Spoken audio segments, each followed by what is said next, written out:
My mother-in-law tapped her crystal glass and asked the entire dining room, all in favor of permanently banning her from this family gatherings, raise your hand.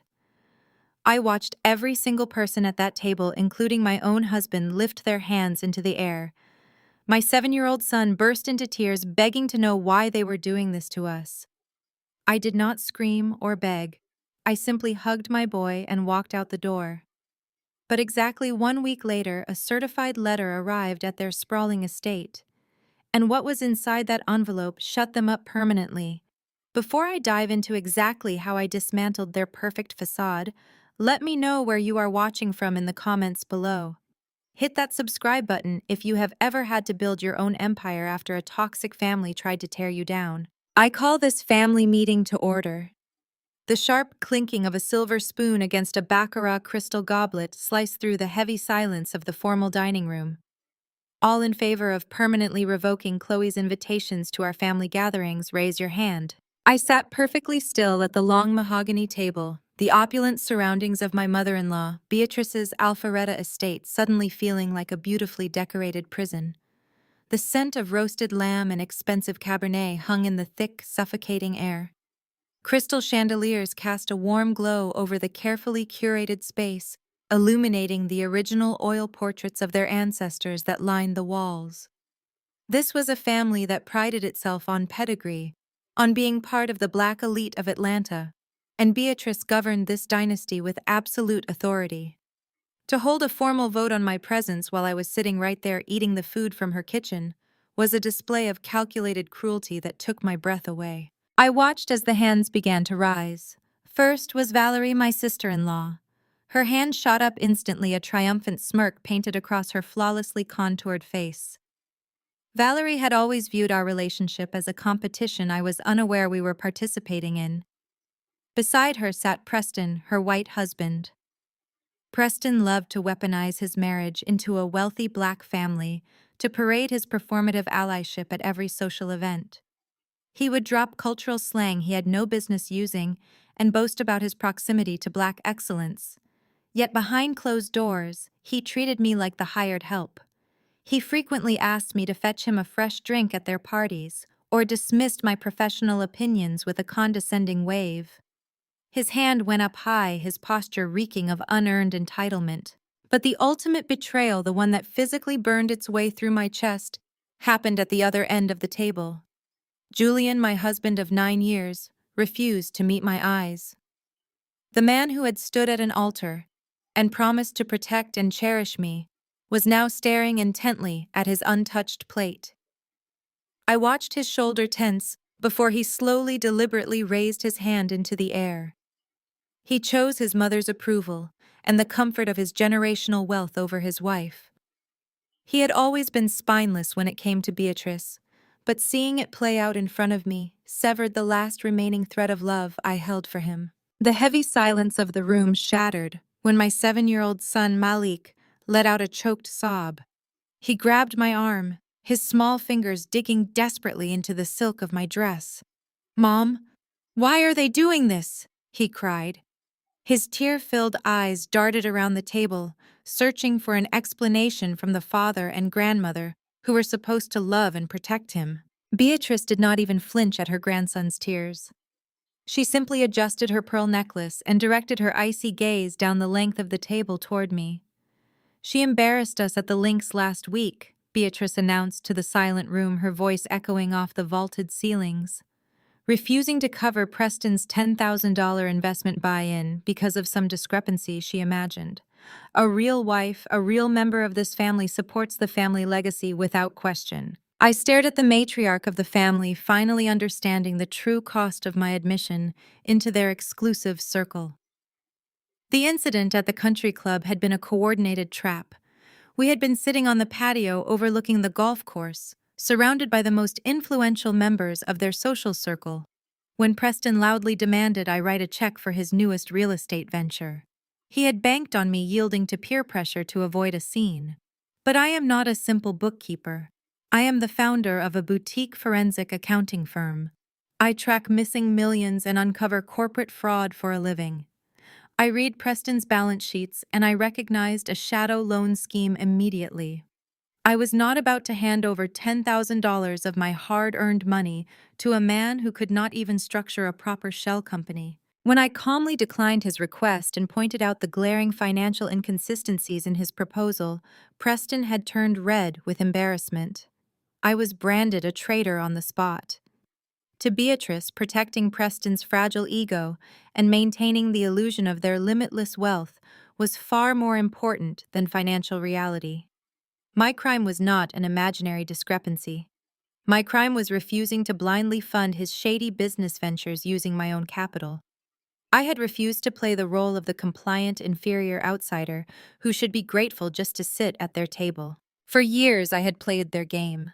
I had smiled through Beatrice's passive-aggressive comments about my background, about how my self-made success somehow lacked the prestige of their inherited trust funds. They saw my firm as a glorified administrative service, a convenient piggy bank they could tap into whenever one of them needed capital. They expected me to fall in line to bow my head and to finance their arrogance. I looked around the table one last time, taking in the smug faces of the people who believed they held all the power in this room. They were waiting for me to break. They expected me to argue, to defend my actions, or perhaps to cry and beg for their forgiveness. They wanted the satisfaction of watching me fight for a place in a family that had never truly wanted me. I did not give them a single word. I simply placed my linen napkin on the table, wiped the tears from Malik's cheeks, and picked up my purse. "Come on, baby," I whispered softly to my son, making sure my voice was completely steady. "We are leaving." I stood up, the legs of my chair scraping loudly against the polished hardwood floor. Julian finally looked up, opening his mouth to speak, but the absolute disgust in my eyes silenced him instantly. I took Malik by the hand and turned my back on the entire Adams family. I walked through the grand foyer, my heels clicking methodically against the imported marble. The towering portraits of their ancestors seemed to watch my exit, but I felt no intimidation, only a rising sense of clarity. As I guided Malik out the grand double doors and stepped onto the sprawling front porch, the humid Georgia air wrapped around us. It had started to rain, a light drizzle that felt remarkably cleansing. I did not look back at the massive estate. Just as I reached into my purse for my car keys, my phone vibrated with a priority notification. I pulled it out and looked at the screen. It was a secure email from my lead legal counsel. I read the subject line, and a cold, genuine smile spread across my face. The text was brief, but absolute. "The acquisition is complete. You now hold the master deed." I stare at the glowing screen of my phone. The attached document is a certified transfer of ownership. Beatrice's pristine 20-acre Alpharetta estate, the very ground I am standing on, is legally mine. I slide the phone into my trenchcoat pocket and guide Malik down the sweeping stone steps. The sky has opened up, a sudden Georgia downpour washing over the meticulously manicured topiaries. I do not bother looking for an umbrella. I open the heavy door of my SUV and gently buckle my son into his car seat, pressing a quick, reassuring kiss to his forehead. He is still trembling, his small hands clutching his action figure. I assure him we are going home, just the two of us, and that everything is going to be perfectly fine. I shut his door and stride toward the driver's side. Before my hand even touches the door handle, the heavy mahogany front doors of the estate burst open. Julian sprints down the steps, slipping slightly on the wet marble. His custom Italian suit is instantly soaked by the heavy rain clinging to his frame as he rushes toward me. He positions himself directly in front of the hood of my car, planting his hands flat against the wet metal. He bangs his palms against the hood, twice the heavy thuds startling Malik inside the car. Julian marches around to my side, his face twisted in a mixture of panic and patronizing anger. He reaches out and grabs my forearm, demanding I get out of the rain and bring Malik back inside the house right this second. He insists I am overreacting. He tells me his mother was just putting on a dramatic show to make a point about family loyalty, and that I am the one actively destroying the family dynamic over a petty financial disagreement. His grip tightens slightly as he tells me all I have to do is walk back into that dining room, Write Preston the $10,000 check for his investment buy-in and offer a simple apology to smooth things over. I pull my arm out of his grip with a sharp jerk, staring at the man I married 9 years ago. He actually expects me to grovel to a man who openly disrespects me. He expects me to purchase my seat at a table that despises me using the money I earned building my own empire. Julian lowers his voice, adopting that smooth, calculated tone he uses when trying to control a narrative in a boardroom. He tells me I am embarrassing him in front of his mother and sister. He says that taking our son away in the middle of a formal Sunday dinner is a sign of severe instability. He steps closer, demanding I open the back door and let him take Malik back into the house. He states firmly that I have absolutely no right to remove his son from the family estate just because my feelings got hurt over a family vote. When I refuse to unlock the doors, Julian's fake diplomacy evaporates entirely. The rain mats his hair to his forehead as he steps uncomfortably close, his breath reeking of the expensive bourbon he had been drinking all afternoon. He threatens to call his mother's team of high-powered corporate lawyers first thing in the morning. He vows to file for emergency full custody, claiming he will testify to a judge about my erratic behavior and mental instability. The phrase makes my blood run cold, but not out of fear. It is the exact same terminology he used 3 months ago. That was the night I found the hidden bank statement stuffed in the back drawer of his home office desk. The night I discovered he had secretly blown through $80,000 of our joint savings at underground poker tables in Buckhead. When I confronted him with the spreadsheets showing him the exact routing numbers and withdrawal timestamps, he had cornered me in our kitchen. He towered over me, calling my reaction erratic and unstable, demanding I stop snooping into his private financial affairs. He is using the exact same playbook right now in the pouring rain, hoping to break my resolve and force me back into submission. I do not shout. I do not match his frantic, aggressive energy. I simply unlock my door, slide into the driver's seat, and start the engine. Julian beats his fist against the driver's side window, yelling that I am not listening to him, that I cannot just drive away from my marriage. I press a button, rolling the window down, just a few inches, allowing the rain to blow into the leather interior of the car. I reach into my designer tote bag on the passenger seat and pull out a thick, legal-sized envelope. I shove it through the crack in the window, hitting Julian squarely in the chest. He fumbles to catch it, looking down at the heavy stock paper. I tell him in a voice as calm and cold as ice that he does not need to wait until morning to call his lawyers. I inform him that the envelope contains a finalized court-approved temporary custody order, granting me full physical custody of Malik. I tell him I had my legal team prepare and file it the moment the preliminary audit results cleared my desk last week. Julian rips open the envelope, the heavy rain instantly spotting the ink on the official court seals. He stammers, his voice cracking, as he asks how a judge could possibly approve this without his knowledge or consent. I lean closer to the window, crack my eyes locking onto his panicked gaze. I remind him of the night he wrapped his luxury sports car around a streetlight on Peachtree Road last month. I remind him of the panicked phone call to Beatrice at 2 in the morning. I detail how his mother immediately wired $50,000 to a high-end legal fixer to quietly pay off the city damages and keep his severe driving under the influence charge completely out of the Atlanta press, protecting his pristine corporate image from public ruin.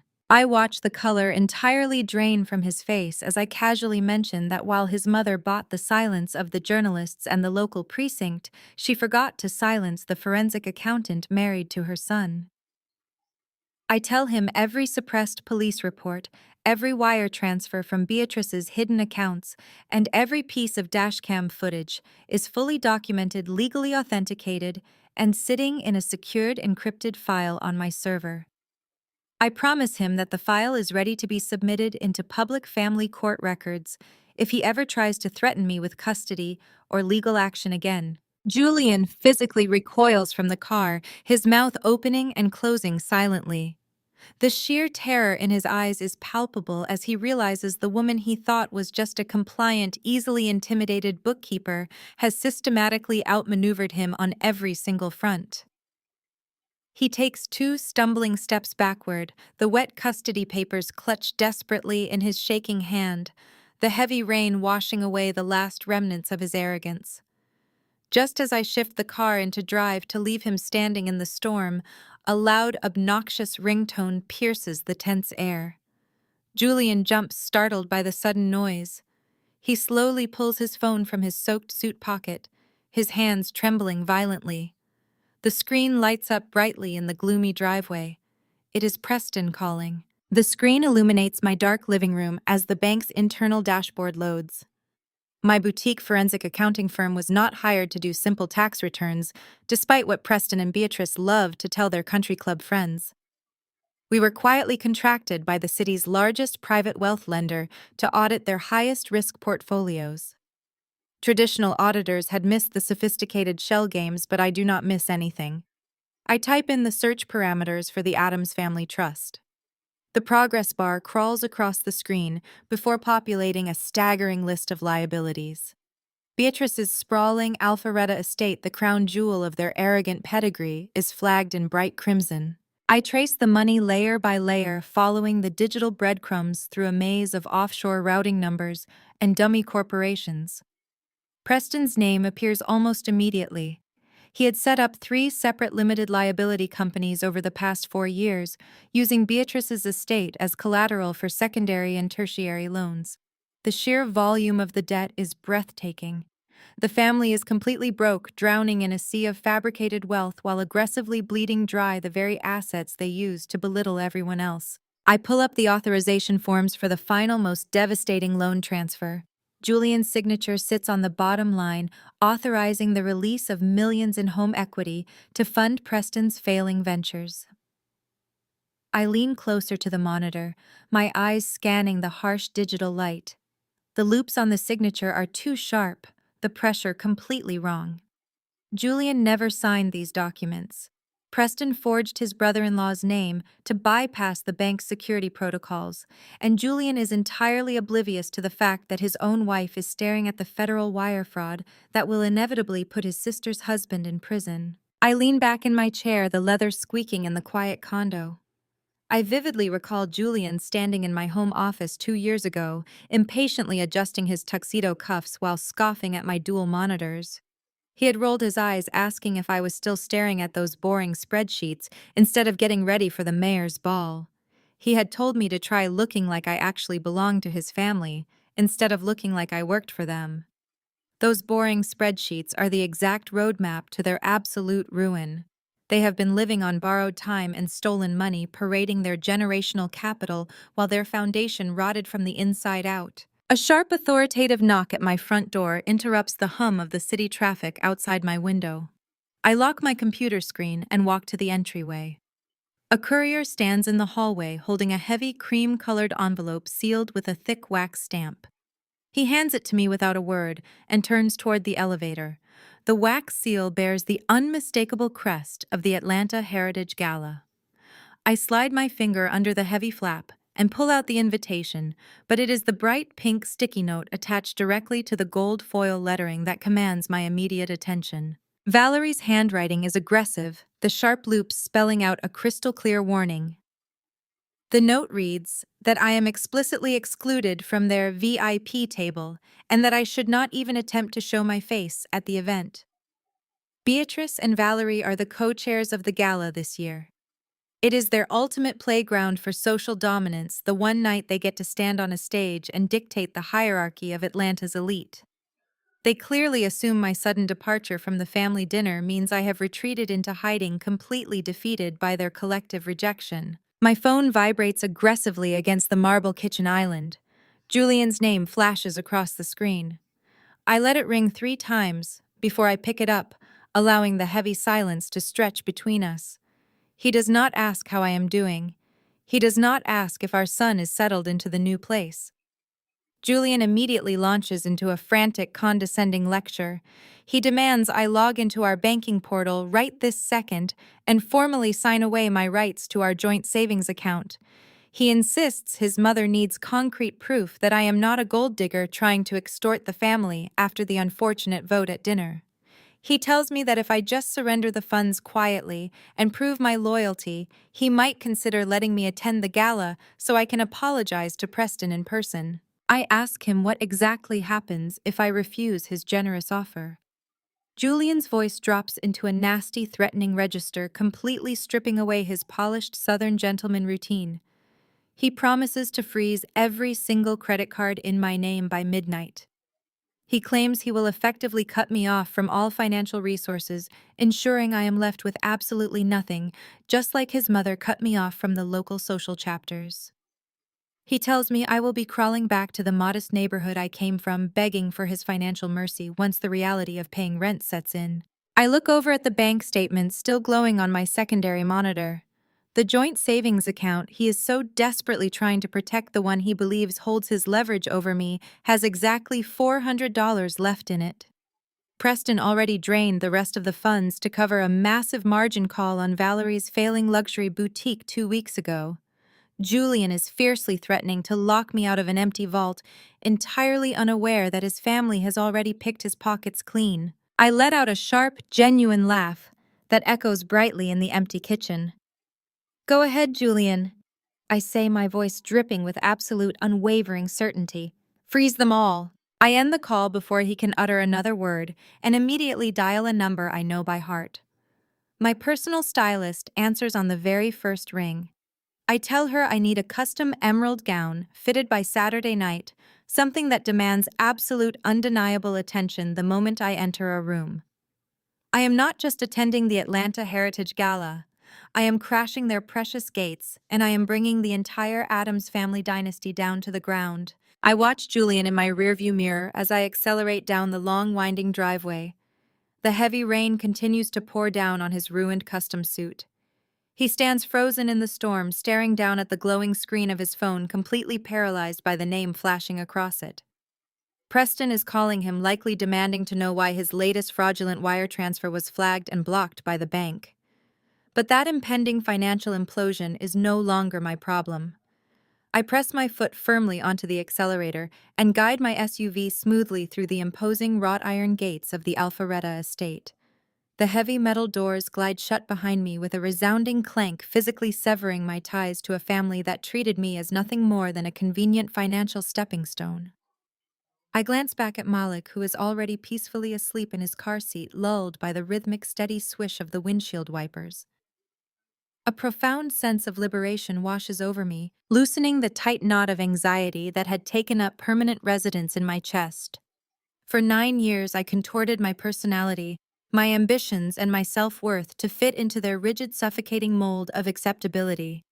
Tonight, I am finally shattering the mold into a million irrecoverable pieces. By Monday morning, the torrential weekend storm has completely passed, leaving the Atlanta skyline sharp, bright, and brilliantly clear. I stand in the center of the sprawling living room of the luxury high-rise condo I secretly leased 2 months ago in anticipation of this exact fallout. The floor-to-ceiling windows offer a breathtaking panoramic view of Buckhead, the bustling financial district spread out beneath me, like a physical manifestation of my hard-earned independence. The aesthetic of the penthouse is sleek, ultra-modern, and fiercely minimalist. It is a stark, refreshing contrast to the gaudy, suffocating antique portraits, heavy velvet drapery, and oppressive history of Beatrice's ancestral home. Moving my essential belongings was a meticulously orchestrated tactical operation. I had a private, discreet moving company retrieve the last of my personal items from the townhouse, while Julian was busy desperately trying to perform damage control at his mother's house. I unpack my home office, first carefully arranging my dual monitors and secure servers on a massive reinforced glass desk. This space is not just a peaceful sanctuary for Malik and me. It is the absolute command center for the war I'm about to wage against a dynasty built on lies. As I plug in my primary workstation, my personal cell phone begins to vibrate aggressively against the glass tabletop, dancing across the smooth surface. A relentless barrage of notifications floods the screen. The social execution has officially commenced. I open my messages to find an automated alert informing me that I have been permanently removed from the local Jack and Jill chapter group chat. Beatrice has wasted absolutely no time weaponizing her generational influence. In the tight-knit, cutthroat world of Atlanta's elite circles, my mother-in-law is a seasoned, ruthless architect of character assassination. She is rapidly disseminating a carefully crafted narrative to every socialite charity board member and country club associate in her extensive, powerful contact list. According to Beatrice, I am not a woman who bravely walked away from a toxic, financially abusive environment. Instead, I am an unstable, erratic woman currently experiencing a severe, very public mental breakdown. She is actively peddling the vicious lie that Julian was forced to ask me to leave the estate for the physical safety of the family, and that my financial situation is so incredibly dire that I am currently living out of my car, unable to afford basic necessities. The insidious nature of Southern high society gossip works with terrifying predatory speed. My inbox is entirely choked with messages from so-called friends and social acquaintances. The texts drip with performative sympathy and thinly veiled condescension. Women I graciously hosted at catered dinner parties just last month are suddenly sending me pitying messages, asking if I need them to discreetly send over a hot meal or a gift card. One particularly arrogant foundation board member texts to offer me a small, humiliating personal loan to cover my grocery bills, adding a string of praying hand emojis for my supposedly fractured mental state. They are hungrily consuming Beatrice's lies, thrilled by the scandalous downfall of the outsider who dared to infiltrate their prestigious ranks. I read through the influx of messages with absolute icy detachment. I do not feel anger toward their gullible nature. I only feel a cold, calculating focus settling deep into my bones. They desperately want a spectacular tragedy, but they are entirely unprepared for the devastating reality of the situation I am about to unleash. A new notification pops up, cutting sharply through the flood of fake sympathy. It is a direct text message from Preston. The sheer audacity of seeing his name on my screen makes my pulse steady into a slow, dangerous rhythm. I open the message fully bracing for his typical brand of arrogant entitlement. The text reads exactly as I expected.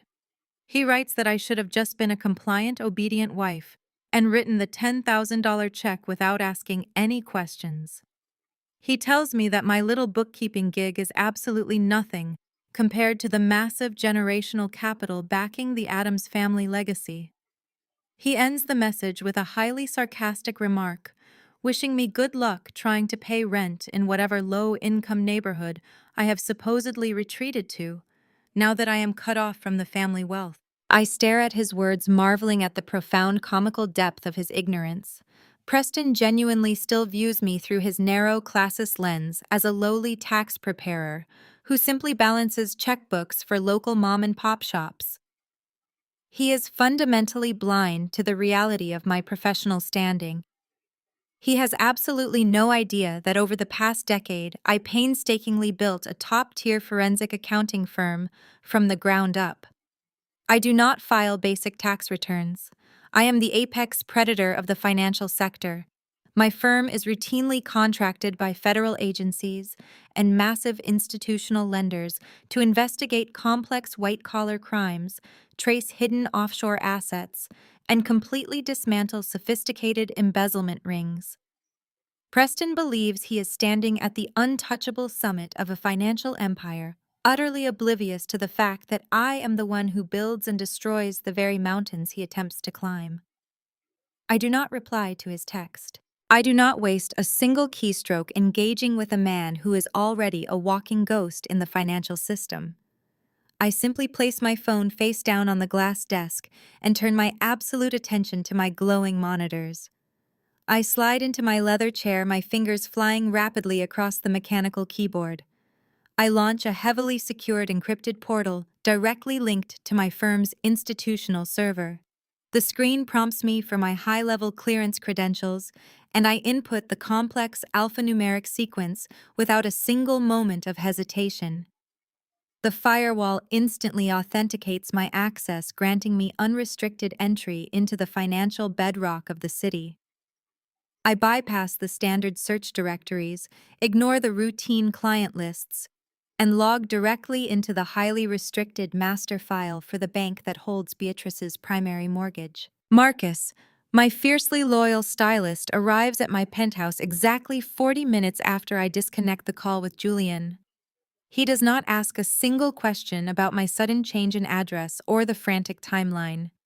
He simply unzips a heavy black garment bag to reveal an absolute masterpiece. The emerald silk is liquid danger cut to absolute perfection. It features a plunging neckline, a daring slit, and a dramatic train that demands physical space. It is not a dress designed for a woman asking for forgiveness or begging for her rightful place at a table. It is tactical armor forged for a woman intending to conquer and destroy. As he meticulously pins the hem to match my gold stilettos, my phone vibrates on the glass console. More frantic, threatening texts from Julian flood the lock screen. I swipe the notifications away and power the device down entirely. Over the next 48 hours, I operate with the cold mechanical precision of a seasoned sniper. I compile my arsenal. I print the master ledger from the bank, the exact document proving Beatrice's Alpharetta estate is completely drowning in Preston's fraudulent secondary loans. I highlight the forged signatures in bright red ink. I flag the illegal offshore wire transfers. I slide the crisp, damning pages into a sleek, unmarked black leather portfolio. Next to the portfolio, I place a custom-engraved silver USB drive. It contains the high-definition dashcam footage of Julian stumbling out of his wrecked sports car, slurring his words and reeking of bourbon, alongside the wire transfer receipts, proving Beatrice bribed local officials to bury the severe driving under the influence charge. I drop the heavy silver drive into my diamond-encrusted clutch. My weapons are fully loaded. They are completely invisible to the naked eye, but lethal enough to level their entire social standing in a matter of seconds. Saturday evening descends on Atlanta with a thick, suffocating heat. I step out of the air-conditioned lobby of my building and into the back of a waiting executive town car. The drive to the Atlanta Heritage Gala is a silent, hyper-focused transition. The venue is the city's most exclusive botanical garden conservatory, a sprawling glass and steel palace illuminated by thousands of floating fairy lights. As the town car pulls into the circular valet drive, the frantic flash of society photographers' cameras creates a blinding strobe effect against the tinted windows. I step out of the vehicle, the emerald silk pooling perfectly around my gold heels. The valet offers his white-gloved hand, but I ignore it entirely. I square my shoulders, lift my chin, and move with absolute purpose toward the grand glass double doors.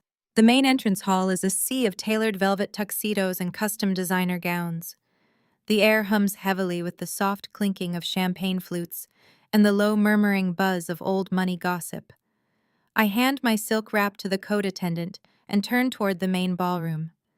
The heavy carved oak doors stand wide open, revealing the extravagant towering floral arrangements Beatrice and Valerie spent 8 months obsessing over. They insisted on importing rare unblemished white orchids directly from Thailand, completely unaware that Preston was actively siphoning the floral budget from the family trust just to keep his failing shell companies afloat for another month. I pause exactly at the threshold, allowing the sheer visual impact of my uninvited arrival to fully register. It does not take long. The Jack and Jill chapter members stationed near the open bar are the very first to notice. Their polite, hushed conversations die instantly. I watch the shock ripple through the elite crowd, an invisible electric wave of scandalized silence spreading rapidly across the massive room. Women who sent me pitying texts about my supposed mental breakdown yesterday now stare at me in absolute, unadulterated shock. I do not look down. I do not break my measured stride. I walk directly into the center of their pristine, exclusive sanctuary, the emerald fabric trailing behind me like a royal standard of war. Across the sprawling ballroom, seated at the raised VIP table, adorned with excessive gold filigree and towering orchids, sits the entire Addams dynasty. Beatrice sits at the exact center, radiating matriarchal authority in a silver sequined gown. To her right sits Julian, nursing a dark glass of scotch, looking miserable and entirely on edge. To her left are Valerie and Preston, leaning close to pose for a society photographer with their practiced hollow smiles. Valerie is the first one to spot me cutting through the crowd. Her perfectly contoured face drops in sheer horror. She grips Preston's arm, her manicured nails digging fiercely into his expensive tuxedo sleeve. Preston looks up, his arrogant, entitled smirk instantly vanishing into a rigid mask of pure confusion. Beatrice follows their panicked gaze. The untouchable matriarch of the Addams family physically stiffens her hand, freezing completely halfway to her crystal water goblet. I hold Beatrice's icy gaze across the expanse of the ballroom. I do not blink. I offer a slow, chilling smile.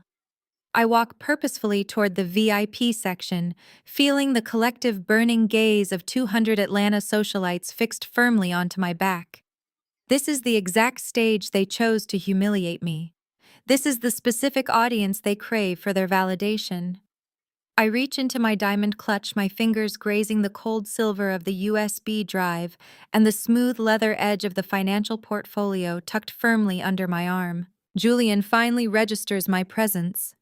He stands up so abruptly his heavy dining chair scrapes loudly against the polished marble floor. He looks wildly around the room, instantly realizing that every single one of his mother's wealthy friends, corporate sponsors, and powerful charity board members is watching our every move. He takes a desperate step down from the VIP platform, holding his hands out in a frantic, placating gesture. He tries to intercept me. Before I can reach the table, his eyes silently begging me to turn around, save his reputation, and leave quietly. I bypass him entirely, sidestepping his outstretched arms without breaking my steady pace. I step up onto the raised platform, the sharp click of my heels echoing loudly in the sudden suffocating quiet of the room. Valerie opens her mouth to speak, drawing a breath to loudly demand that event security remove me immediately. I do not give her the chance to utter a single pathetic syllable. I raise the black leather portfolio and drop it directly onto the center of their pristine table. It lands with a heavy, definitive thud, completely crushing Beatrice's imported white orchids. The silent checkmate has been delivered, and the final destruction of their empire has officially begun. The heavy thud of the black leather portfolio against the mahogany table shatters whatever fragile silence remained in the grand ballroom. The crushed white orchids bleed moisture onto the pristine linen tablecloth, a physical manifestation of the ruin I am bringing to their perfect facade. Valerie stares at the destroyed centerpiece, her jaw completely unhinged. The shock only lasts a fraction of a second before it violently morphs into rabid, panicked fury. The delicate crystal champagne flute slips from her trembling fingers, shattering against the imported marble floor, with a sharp, violent crash that echoes through the cavernous VIP area. Security! Valerie shrieks, her voice reaching a hysterical, frantic pitch that instantly strips away every single ounce of her carefully cultivated Southern Belle persona. She points a manicured, trembling finger directly at my face, her chest heaving as she turns toward the perimeter guards. "Get security over here immediately. This woman is trespassing. She does not have a ticket. She is completely mentally unstable and she needs to be physically removed from these premises right now." The surrounding guests gasp, the wealthy crowd instinctively taking a half step back to form a wide voyeuristic circle around the VIP table.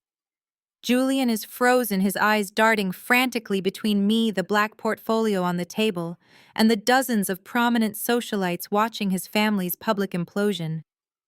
Preston simply stands there, his arrogant smirk entirely wiped away, replaced by a pale, sickly dread, as his eyes lock onto the embossed logo of the private wealth bank, stamping the cover of my portfolio. Beatrice, however, does not shrink back.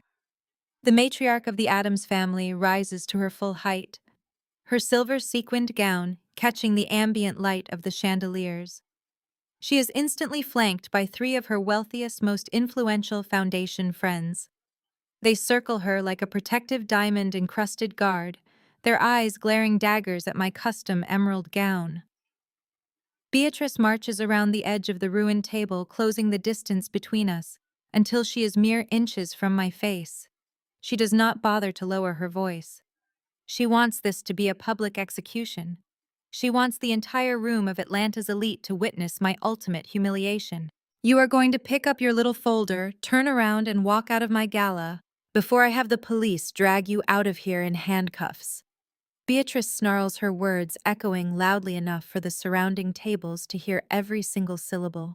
She gestures dismissively toward my dress, a cruel, mocking sneer twisting her features. I do not care who you conned into dressing you tonight or what kind of cheap theatrics you think you are pulling. You are nothing but a glorified bookkeeper from the wrong side of town. She takes another step forward, attempting to physically intimidate me with her proximity, her voice dripping with absolute venom. You were trash the day my son made the colossal mistake of marrying you, and you are trash tonight. Did you honestly think putting on a nice dress and sneaking into a charity event would suddenly make you one of us? You do not belong here, Chloe. You never have and you never will. The vicious words hang in the heavy perfumed air, perfectly mirroring the exact classist insults she hurled at me in the bridal suite on my wedding day. 9 years ago, I had locked myself in the venue bathroom and cried until my eyes were swollen, terrified that I would never be good enough for their legacy, terrified that my self-made success would always pale in comparison to their inherited prestige. Tonight, I do not even flinch.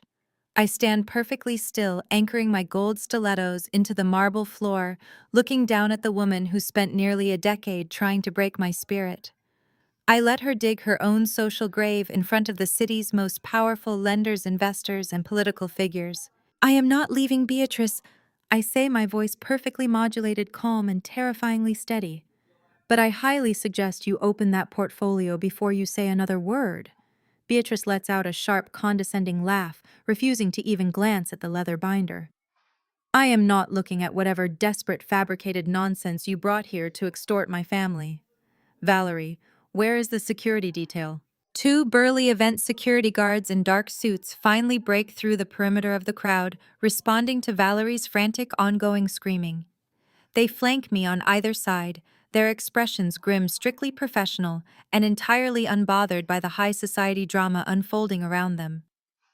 One of the guards, a towering man with an earpiece, reaches out his large hand, closing firmly around my bare arm, to physically drag me away from the VIP section. Ma'am, you need to come with us right now. The guard orders, his tone leaving absolutely no room for negotiation. Do not touch me, I warn him, my voice dropping into a dangerously low register. I do not struggle, but I do not move a single inch. Valerie steps forward, a triumphant, malicious grin spreading across her face. Get her out of here. Drag her out through the service elevator so the press does not see her manic breakdown. She is a danger to the guests. The guard tightens his grip on my arm, shifting his weight to forcefully march me toward the rear exit of the conservatory. Julian finally finds his voice, stepping forward with his hands raised. Chloe, just go. Just leave before this gets any worse. You are ruining everything. I lock eyes with Julian, letting him see the absolute void where my love for him used to reside. I am not ruining everything. I am simply illuminating the ruin that was already there. I wait for the guard to pull me, fully prepared to let this scene escalate to the exact breaking point. Stop. Stop right there. Let her go immediately. The sharp, frantic, authoritative command cuts through the murmuring ballroom like the crack of a whip. The heavy oak doors at the far end of the hall swing open, and the gala's head organizer, a formidable woman named Evelyn Carmichael, sprints across the polished floor.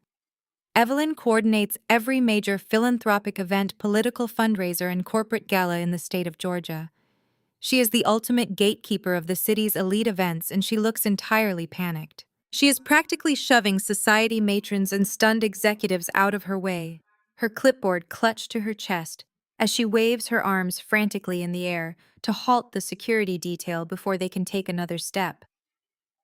Release her this instant.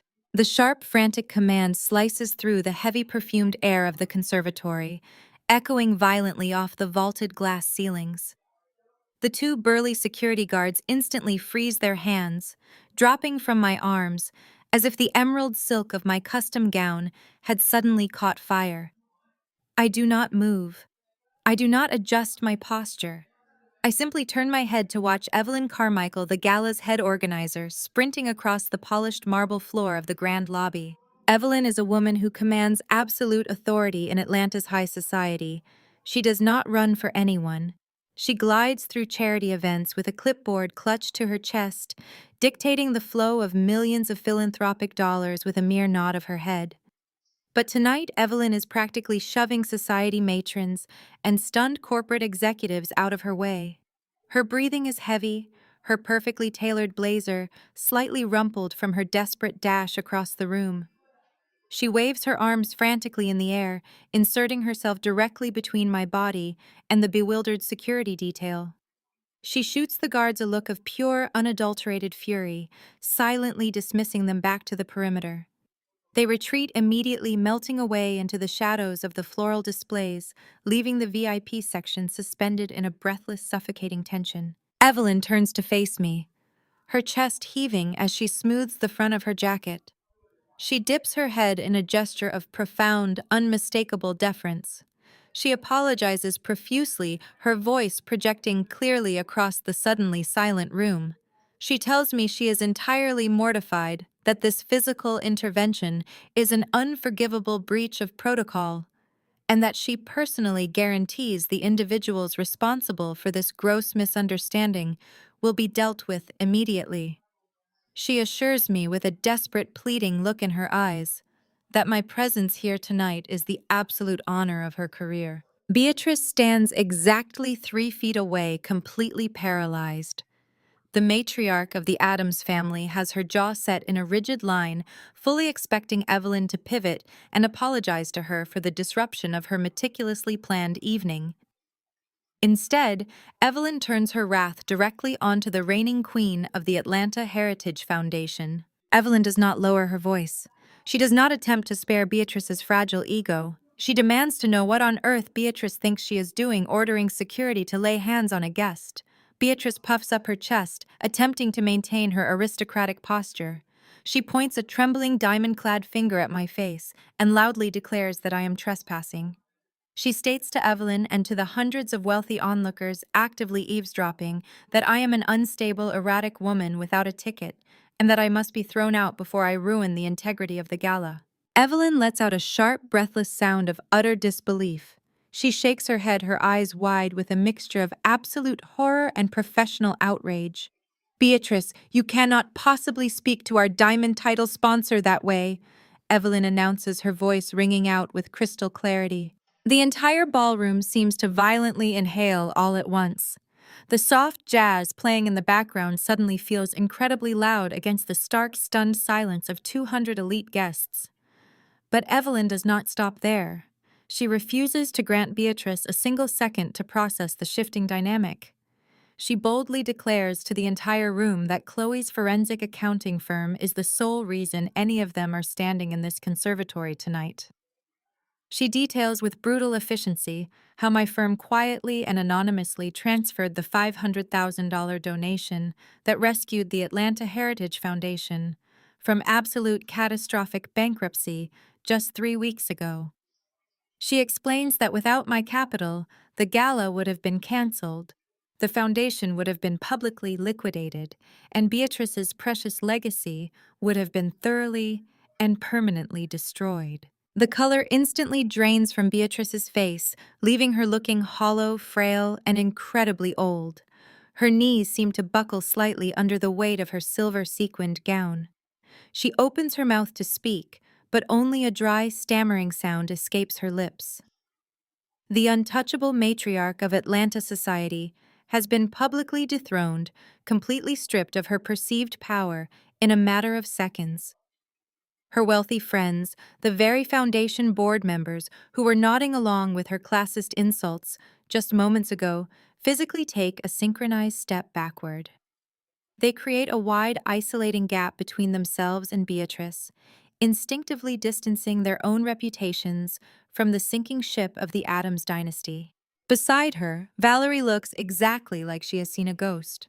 Her perfectly contoured face is stark white, her eyes darting frantically around the room as she watches her elite peers staring at her family with undisguised pity and shock. Valerie knows exactly what financial ruin means. She knows that her vicious little pink sticky note was delivered to the one woman who actively paid for the ground beneath her designer heels. Julian stands completely mute behind them, his scotch glass trembling violently in his hand, a silent, pathetic spectator to the total annihilation of his family's pride. But the Adams family arrogance is a deeply entrenched, stubborn disease, and Preston is completely infected. He cannot stand the sight of a woman, specifically a black woman he views as entirely beneath him in the social hierarchy, holding absolute power in a room full of people he desperately wants to impress. As Beatrice stands frozen in humiliation, Preston steps forward to intercept the narrative. He actively attempts to use his white privilege to swiftly diffuse the situation, assuming his inherent authority will magically restore order to the chaos. He adjusts his expensive tuxedo jacket, pasting on a smooth, condescending smile that reeks of unearned superiority. He addresses Evelyn directly, intentionally bypassing me, as if I am merely a disruptive emotional child throwing a public tantrum. He lowers his voice into a calm, patronizing tone, the kind designed to pacify and belittle simultaneously. "Let us all just take a deep breath," Preston says smoothly, waving his hand in my general direction. He smiles knowingly at the surrounding crowd, trying to manufacture a sense of shared camaraderie. "Let's not let Chloe's angry outburst ruin such a beautiful night of philanthropy. We all know she is simply upset about a minor family disagreement. Emotions are running high, and we should just allow her to quietly excuse herself before she does something she will deeply regret." He attempts to paint my calculated strategic arrival as an irrational, unstable reaction. He weaponizes the exact same gaslighting tactics Julian used in The Rain, relying on the stereotype of the angry, erratic woman to discredit my financial authority and protect his own fragile, crumbling ego. He steps closer to me, leaning in with a smug, self-satisfied grin, assuming his mere presence and calm tone will force me to back down, apologize for the disruption, and retreat into the shadows. He is entirely wrong. I do not retreat. I do not shrink my posture to accommodate his breathtaking arrogance. I do not raise my voice or display a single ounce of the anger he so desperately wants me to exhibit. I react with surgical, terrifying precision. I lock my eyes onto his, letting the absolute unwavering certainty of my victory radiate from my gaze. I step deliberately forward, crossing directly into his personal space, closing the distance between us until the heavy emerald silk of my gown brushes against his tailored trousers. My sudden aggressive proximity catches him completely off guard. Preston's smug smile falters instantly. He instinctively takes a clumsy, panicked step backward, his polished leather shoes slipping slightly on the marble floor as his body physically reacts to the undeniable threat radiating from my stance. I hold my ground, forcing him to yield his territory in front of the entire ballroom. I tilt my head slightly, looking up into his wide, alarmed eyes. "I am not angry, Preston." I state clearly, my voice, a quiet, razor-sharp blade slicing through the ambient noise of the breathless crowd. "I am just thorough." I watch his Adam's apple bob as he swallows hard, the crushing realization dawning on him that he has vastly underestimated the woman standing in front of him. I step even closer, invading his space entirely, and I lean in deliberately to whisper directly into his ear. I ignore the collective gasp rippling through the ballroom as Evelyn's revelation hangs heavily in the air. The absolute shock paralyzing the VIP lobby is a palpable living thing, but my focus remains entirely unbroken. I turn my gaze directly to Preston. The arrogant, patronizing smirk he wore just seconds ago has frozen into a bizarre, unnatural grimace. He desperately tries to maintain his posture, attempting to project the unearned authority of his white privilege to pacify the situation, but his foundation is rapidly crumbling beneath his imported Italian leather shoes. I step deliberately toward him. I do not stop until I cross the invisible boundary of his personal space, stepping so incredibly close that he is forced to take a clumsy, uncoordinated step backward to avoid physical contact. "I am not angry, Preston." I state clearly, my voice ringing out with a cold, terrifying serenity that easily cuts through the hushed murmurs of the surrounding elite. I am just thorough. I watch his pupils dilate in sudden sharp panic. Before he can stammer out a single syllable of defense, I lean in close. I bypass the physical barrier of his tailored tuxedo jacket and place my lips mere inches from his ear. The scent of his expensive gin and heavy cologne cannot mask the sour metallic odor of his rising fear. I recite a specific 14-digit alphanumeric sequence. It is the exact routing number for the hidden offshore shell account he opened in the Cayman Islands 36 months ago. I feel his entire body go completely rigid, the muscles in his neck locking up as the reality of my knowledge sets in. I would be careful, I whisper smoothly, ensuring the pitch of my voice never wavers. The IRS is very interested in how exactly you funded Valerie's luxury boutique using Beatrice's home equity. I pull back slowly, maintaining absolute unblinking eye contact. The physical transformation I witness is spectacular. Preston turns a sickly, ashen shade of gray, the blood draining entirely from his face in a matter of seconds. The polished, charismatic charm he has weaponized for decades evaporates into thin air, leaving behind a hollow, terrified shell of a man. His mouth opens and closes silently, like a fish pulled abruptly onto dry land. He realizes with crushing certainty that the black leather portfolio sitting on the crushed orchids contains his absolute destruction. He realizes I am not just a disgruntled wife walking away from a toxic dinner table. I am the executioner of his fabricated financial empire. Pure, unadulterated panic overrides his common sense. Preston desperately resorts to the only defensive tactic he knows. He attempts to flip the narrative by playing the victim as loudly and aggressively as possible. His voice trembles violently as he shouts, deliberately projecting his words to the hundreds of wealthy onlookers actively eavesdropping on our confrontation. He points a shaking finger directly at my face, warning me to stay away from his family. He loudly announces that he will sue me for severe harassment and emotional distress. He claims, his voice cracking with manufactured hysteria, that I am completely unhinged and severely obsessed with his wife's family. He desperately tries to spin the narrative, hoping the crowd will view me as a deranged, jealous outsider rather than the architect of his impending federal indictment. He wants them to believe Beatrice's lie about my mental breakdown, praying that his loud indignation will distract everyone from the damning documents resting on the VIP table. Julian finally pushes his way past Evelyn Carmichael and the frozen security guards. He looks completely bewildered by the chaotic scene unfolding in his mother's sacred social sanctuary. His brother-in-law is hyperventilating and shouting threats. His mother is staring blankly at the floor in a state of catatonic shock. And his estranged wife is standing tall, radiating the calm, terrifying energy of an apex predator. Julian's face twists into a mask of furious indignation. He steps firmly between Preston and me, aggressively invading my space.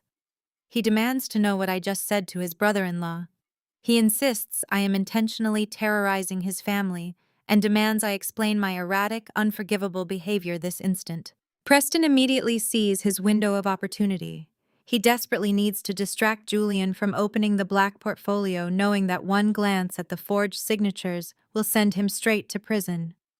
Preston reaches out and grabs Valerie's arm with a tight, bruising grip, pulling her slightly behind him in a pathetic, theatrical display of performative chivalry. Valerie looks entirely terrified, blindly following her husband's physical cues as she cowers behind his shoulder. Preston looks Julian directly in the eyes and delivers a flat-out desperate lie. He claims that I just threatened his life. He states with a fabricated tremor in his voice that I leaned in and whispered a direct, violent threat against him and his wife. He points to me, declaring that I promised to destroy them all physically and that I need to be removed by law enforcement immediately before I harm someone. It is a calculated, vicious lie designed to perfectly validate Beatrice's smear campaign regarding my mental stability, and Julian swallows it whole. Julian does not pause to question the sheer absurdity of the accusation. He does not ask for my side of the story, nor does he consider the undeniable reality that I have never raised my voice or a hand to anyone in his family. He looks at me, the mother of his child, the woman who spent 9 years supporting him with a gaze filled with unfiltered, absolute disgust. The disdain in his eyes is a physical weight, a heavy confirmation that he will always blindly choose their toxic dysfunction over my loyalty. He straightens his posture, attempting to reclaim his shattered masculine authority in front of the silent watching ballroom.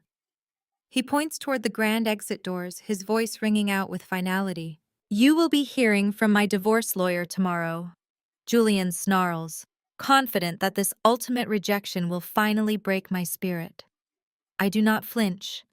I do not offer a single word of defense, nor do I shed a tear for the death of a marriage that has been rotting for years. I hold his contemptuous stare, relishing the absolute power I hold over his entire existence.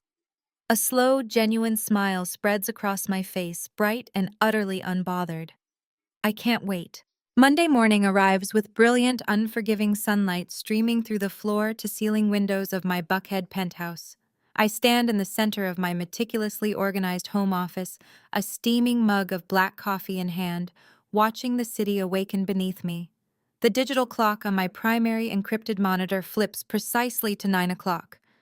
The financial markets are officially open, and the automated mechanisms I set into motion over the weekend are now executing with lethal, irreversible precision. The Addams family empire is currently taking its final rattling breaths, completely unaware that the life support has already been permanently severed. I do not have to wait long for the initial shockwaves to reach my secure servers. At exactly 9:14, my personal cell phone illuminates on the glass desk. A voicemail notification chimes, signaling an incoming message from a highly restricted number.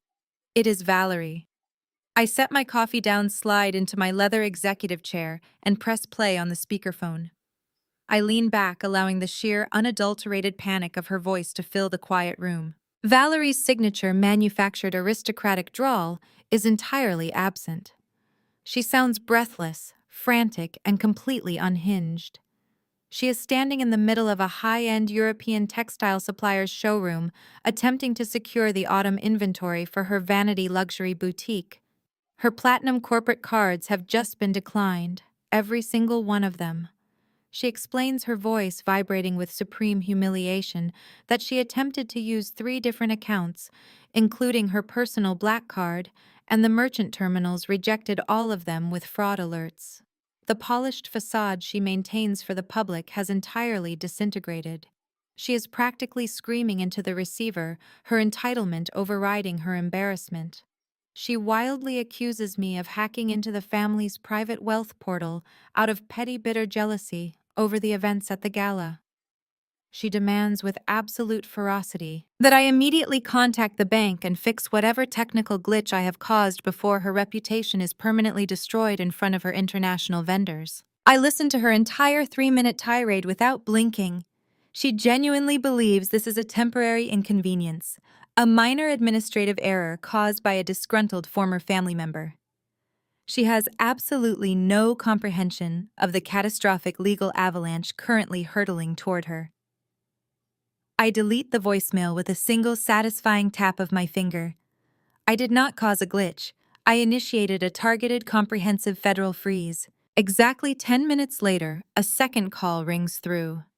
Julian's name flashes aggressively across the screen. I let it ring 3 times before I casually swipe to answer. I do not offer a greeting. I let the heavy, dead air force him to speak first. Julian's voice is a frantic, breathless rush of pure, undiluted terror. He does not ask how I am doing. He does not apologize for his atrocious behavior at the botanical gardens or his cowardly silence over the past week. He immediately launches into a desperate, pathetic plea for a massive cash injection. He explains, his words slurring slightly, as if he is still recovering from a weekend-long bender that his primary trust fund distribution just bounced. He attempted to pull cash from his private checking account, only to find a 0 available balance and a hard lock on all outward transfers. He is hyperventilating, confessing that he owes a severe, uncompromising debt to a highly connected private poker club operating out of an underground suite in Midtown. The people he plays cards with do not care about the Addams family legacy. They do not accept polite apologies or delayed payments, and Julian is currently staring down the barrel of severe physical consequences. The absolute audacity of his request is staggering, but his next words are what truly showcase the depth of his narcissistic delusion. Julian takes a ragged breath and attempts to shift the entire blame for his financial crisis directly onto my shoulders. He angrily accuses me of deliberately stressing his mother out with my dramatic, uninvited stunt at the gala on Saturday night. According to Julian, Beatrice was so emotionally distraught by my presence and my completely unreasonable behavior that she simply forgot to log into the family office portal to manually approve the Monday morning bank transfers. He demands that I wire him $50,000 from my personal savings immediately to cover his gambling debt, framing it as the absolute least I can do to make up for humiliating his family in public. I sit in the quiet luxury of my office, marveling at the sheer comical depth of his ignorance. I let his frantic demands echo into silence before I finally speak. "Julian," I say, my voice dropping into an icy, perfectly modulated tone that halts his rambling instantly. "I want you to think back to exactly 2 weeks ago. I want you to remember standing perfectly still in your mother's antique parlor. You watched Beatrice vote to physically banish me from your ancestral home. You watched her strip me of my title and demand my house keys simply because I finally refused to write a $10,000 check to cover your reckless, escalating debts. You stood there completely mute and let her throw your wife out into the rain because you preferred the comfortable safety of your mother's allowance over the basic respect of our marriage." I hear his breathing hitch through the speaker, a sharp intake of air as the reality of my words strikes him. He attempts to interrupt to formulate some pathetic excuse, but I cut him off with surgical precision. "You made your choice that day, Julian. You chose the Addams family dynasty. So I suggest you call your mother and ask her to pay your gambling debts. But before you do, I need to clarify a minor detail for you." I lean forward, bracing my elbows on the reinforced glass desk, my eyes locked on the encrypted banking data scrolling across my monitors. "Beatrice did not forget to authorize your trust fund distribution this morning. There is no administrative oversight. The funds did not bounce because she was distracted." "Then what did you do?" Julian demands, his voice cracking with a sudden, overwhelming dread. "I did nothing but provide clarity," I inform him coldly. "Your accounts are not experiencing a glitch. They are entirely frozen by federal authorities due to suspected mortgage fraud, illegal offshore wire transfers, and severe tax evasion. The money is gone, Julian. The empire is dead." A heavy, suffocating silence falls over the line. I can practically hear the psychological gears grinding to a violent halt in his mind as the magnitude of my statement registers. Then the terror violently erupts into blind, unhinged rage. Julian curses me out, screaming a string of vicious obscenities through the speaker. He drops all pretense of the refined Southern gentleman, his voice turning ugly and venomous. He declares that he is done playing my twisted, manipulative games. He announces with absolute fury that he is filing for divorce today, right this very second, and he intends to unleash his legal team to take exactly 50% of my forensic accounting firm. He claims he is legally entitled to half of the financial empire I built from the ground up while he was busy failing at his own pathetic existence. He does not wait for my response. The line goes instantly dead. Seconds later, a text message chimes on my screen. It is from Julian. It contains a single address for Chop's Lobster Bar, the most pretentious high-end steakhouse located directly in the center of the financial district. The follow-up text is a rigid, arrogant command. He demands I meet him and his aggressive divorce lawyer there, precisely at noon, to discuss the total liquidation of my assets. I stare at the glowing screen, my pulse steadying into a slow, rhythmic beat. A genuine predatory smile spreads across my face, reflecting in the dark glass of my monitors. I lock my phone and toss it casually onto the desk. I cannot wait. I reply to his aggressive text message with a single definitive word: confirmed. I spend the remainder of the morning meticulously preparing for the slaughter. The high-speed printer in my Buckhead penthouse hums continuously for 45 minutes, spitting out page after page of undeniable, heavily encrypted financial truth. I compile the comprehensive forensic audit of the entire Adams family estate. I organize the falsified bank statements, the flagged wire transfers, the routing numbers for Preston's illegal Cayman Islands accounts, and the terrifying detailed trail of Julian's illicit poker debts. I hole punch the massive stack of paper and secure it inside a thick, unmarked black binder. It is incredibly heavy. It feels like the physical weight of a collapsing dynasty resting securely in the palms of my hands. The midday sun beats down fiercely on the pavement as my private driver drops me off outside Chop's Lobster Bar. The restaurant is a dark wood-paneled institution where Atlanta's old money elite congregate to carve up stakes and corporations alike. It smells faintly of expensive cigars, aged ribeye, and unearned entitlement. I bypass the hostess stand, entirely projecting an aura of absolute authority as I navigate the labyrinth of tufted leather booths. I find them in a secluded, dimly lit corner alcove in the back of the dining room. Julian is already seated, slouched against the maroon leather with a half-empty martini glass resting in his hand. He looks terrible. His eyes are bloodshot, his skin carries a sickly, grayish pallor from his weekend bender, and his posture reeks of desperate, manufactured bravado. Sitting beside him is a man I instantly recognize from the local business journals. It is Arthur Sterling, a notorious shark, like divorce attorney who specializes in financially eviscerating the spouses of Fulton County's wealthiest heirs. Neither of them bothers to stand when I arrive. They do not offer the basic courtesy of a greeting. Sterling simply looks at me over the rim of his tortoiseshell glasses, his expression radiating absolute unfiltered condescension. I slide into the booth opposite them, placing my designer tote bag gently onto the seat beside me. I fold my hands on top of the polished mahogany table and wait. Sterling does not waste a single second. He reaches into his bespoke leather briefcase and pulls out a thick manila envelope, sliding a meticulously typed legal document across the table. It stops mere inches from my hands. Sterling speaks with the slow, patronizing cadence of a man who firmly believes he is addressing an intellectually inferior opponent. He informs me that his client is prepared to offer a swift, amicable dissolution of the marriage provided I sign the settlement agreement immediately. He details the terms with a predatory gleam in his eye. Julian is demanding an exorbitant monthly sum in permanent spousal support to maintain his customary lifestyle. Julian is demanding 50% ownership of my forensic accounting firm, claiming it is a marital asset subject to equal division. And most chillingly, Julian is demanding full physical and legal custody of our son Malik, offering me only heavily supervised alternating weekend visitation. The sheer audacity of the document is breathtaking. It is a calculated, vicious attempt to completely strip me of my child, my life's work, and my financial independence in a single devastating stroke. Julian leans back against the leather cushion, taking a slow, arrogant sip of his martini. He looks at me with a mixture of pity and intense, burning resentment. He tells me I should have just stayed in my place. He speaks the words with a bitter sneer, his voice dripping with classist superiority.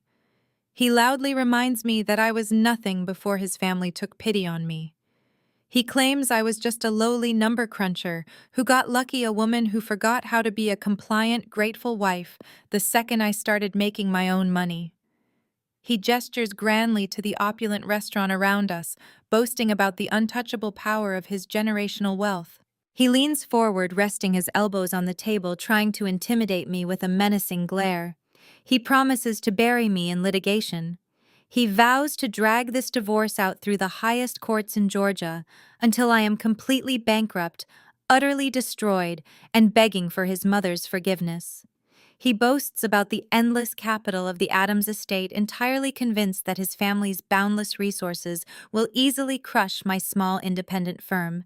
He has absolutely no idea. He sits there swilling imported gin, completely and profoundly unaware that his primary trust fund distribution bounced 4 hours ago.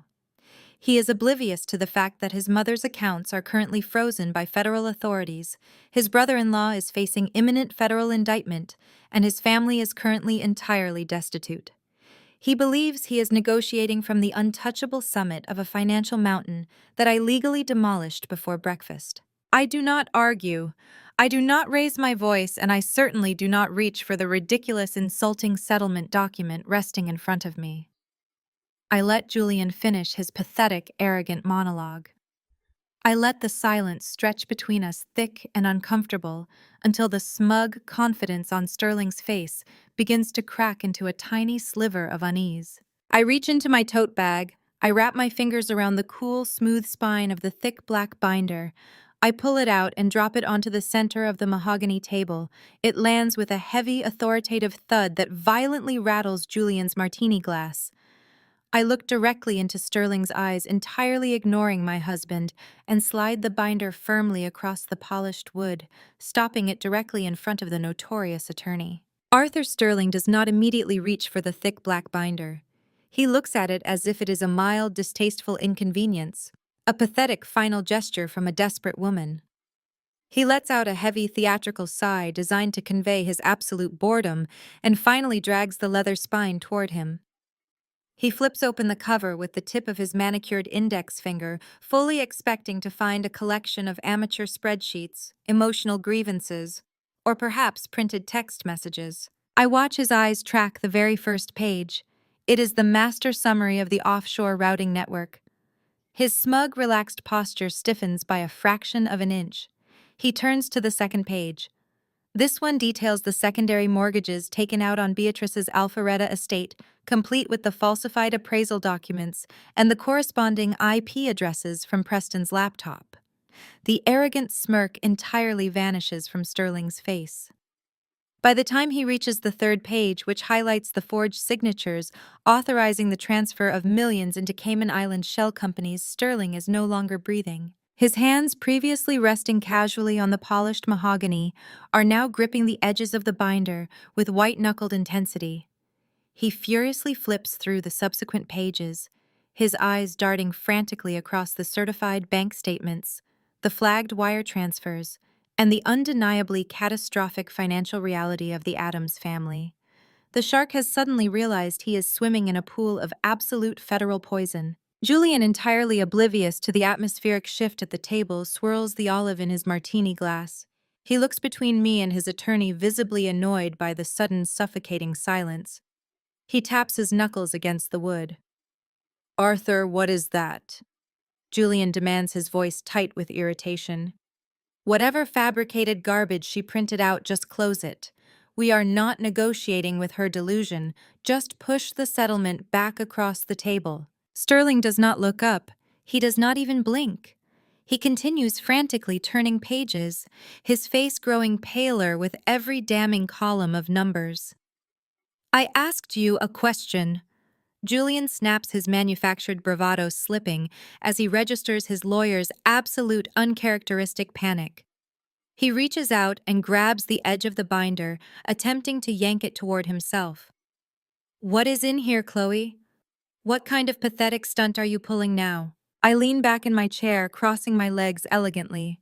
I keep my voice pitched low, entirely devoid of emotion. "Turn to page 47, Julian." Julian glares at me, his chest heaving with rising anger. He rips the binder out of Sterling's grip and roughly flips through the heavy stack of paper. He locates the page. It is a certified, unredacted ledger from the private wealth management firm handling his grandfather's estate. I watch his eyes scan the top paragraph. I watch the exact spectacular moment his entire reality fractures into a million irrecoverable pieces. His eyes widen. He blinks rapidly, shaking his head as if the numbers might magically rearrange themselves into something less devastating. He drags his trembling finger across the page, tracing the long line of withdrawals. "This is a lie." Julian breathes, his voice suddenly hollow and terrifyingly small. "This says my trust fund is empty. This says the account was drained to zero." "It is not a lie," I state with clinical precision. "Read the authorization signatures. Read the destination routing numbers." Julian's eyes dart down the page. The color drains completely from his face, leaving him looking sickly and entirely broken. He is reading the undeniable proof that exactly 3 years ago, Preston systematically drained every single cent of Julian's inheritance. He transferred the funds directly into his own failing shell companies. And the final crushing blow is the signature at the bottom of the authorization forms. Beatrice. His own mother signed off on the transfers. I watched the horrific realization wash over Julian. For 9 years, the Addams family banded together to treat me like a predatory gold digger. They viciously scrutinized my background, my skin color, and my self-made success. Beatrice constantly invoked her classist, racist dog whistles, loudly reminding everyone that I was just a black girl from the wrong side of town who was supposedly desperate to siphon their generational wealth. Meanwhile, Beatrice willingly opened the vault and allowed her polished white country club son-in-law to absolutely gut the family empire from the inside out. She sacrificed her own son's future simply to maintain the illusion of Preston and Valerie's flawless, aristocratic success. They took everything, Julian whispers, his hands shaking so violently the binder drops flat against the table. My mother let him take everything. We are living on loans, fraudulent loans. High-interest fraudulent secondary loans, I correct him smoothly. Loans that went into default 48 hours ago. Your family does not have a dime to their name, Julian. The estate is underwater, the offshore accounts have been flagged by the IRS, and as of this morning, your mother's accounts are frozen by federal authorities. Arthur Sterling finally moves. The notorious bloodthirsty divorce attorney does not try to salvage the negotiation. He does not attempt to defend his client. He operates purely on the instinct of self-preservation. He aggressively snaps his bespoke briefcase shut and stands up from the booth so quickly, his chair rocks backward and hits the adjoining partition. Julian looks up at him, his eyes wide with blind, desperate panic. Arthur, where are you going? We have to file an injunction. We have to stop this. You have to fix this settlement. Sterling looks down at Julian with a mixture of absolute disgust and professional terror. The condescension he directed at me 20 minutes ago is now focused entirely on the man sitting across from me. I cannot represent you in this matter, Sterling says, his voice sharp and clipped. He grabs his briefcase, actively taking a step away from the table as if Julian is suddenly contagious. You do not have a dime to pay my retainer, and you are currently implicated in a massive multi-million-dollar federal wire fraud investigation. Do not call my office again. Without another word, the shark turns on his heel and fast walks out of the dining room, practically sprinting toward the valet stand to escape the impending blast radius. Julian sits completely paralyzed in the maroon leather booth. He is entirely alone. He has no lawyer, no trust fund, no family empire, and no wife to clean up his mess. The deafening silence of his total destruction is suddenly shattered. His cell phone resting next to his half-empty martini glass begins to ring loudly. The sharp electronic trill of Julian's cell phone slices through the heavy silence hovering over our booth. The sound is jarring against the hushed ambient noise of clinking silver and low conversations filling Chop's lobster bar. Julian flinches violently. He stares at the glowing screen resting on the mahogany table as if a venomous snake has just slithered out of his martini glass. The caller ID flashes a single authoritative word. Mother. Julian reaches for the phone. His fingers are trembling so severely that the sleek device slips against the polished wood. In his clumsy desperation to answer the call, his thumb drags awkwardly across the screen and inadvertently activates the speakerphone. He drops the phone back onto the table just as Beatrice Adams's voice detonates into the quiet alcove. She is not using her carefully cultivated aristocratic southern drawl. There is no refined grace, no polite condescension, and no thinly veiled passive aggression. She is completely unhinged. She is screaming. The raw, unfiltered hysteria in her tone causes a nearby waiter to pause mid-stride, his tray of oysters hovering uncertainly in the air. Julian, where on earth are you? You need to return to the estate this exact second. Beatrice shrieks, her breath hitching wildly. We are under attack. 2 men in cheap suits just marched directly past the security gates. They walked right onto the veranda and handed me a stack of certified legal documents. Do you have any idea how humiliating this is? The landscaping crew was right there watching the entire spectacle unfold. Julian sits perfectly frozen. He does not say a word. He does not even attempt to mute the phone. He just stares blankly at the thick black binder resting inches from his hands. It is a notification from a massive corporate law firm in Midtown. Beatrice continues, her voice spiraling higher into a state of absolute panic. They are claiming to represent a federal receivership. They are talking about immediate asset seizures, Julian. They are talking about freezing the estate deeds and launching a comprehensive audit of the family foundation. This is a targeted malicious assault. Beatrice does not pause to take a breath. Her panic rapidly morphs into vicious, misdirected rage. True to form, she immediately identifies her preferred scapegoat, entirely incapable of looking inward at her own catastrophic failures. "This is your wife's doing, I know it is," Beatrice declares with fierce, blinding certainty. She is deliberately sicking these corporate vultures and the IRS on us out of pure, unadulterated spite. She is trying to terrorize this family because I rightfully put her in her place last week. She is throwing a petty temper tantrum and using her little accounting firm to fabricate a financial crisis just to ruin our social reputation. It is truly fascinating to listen to her.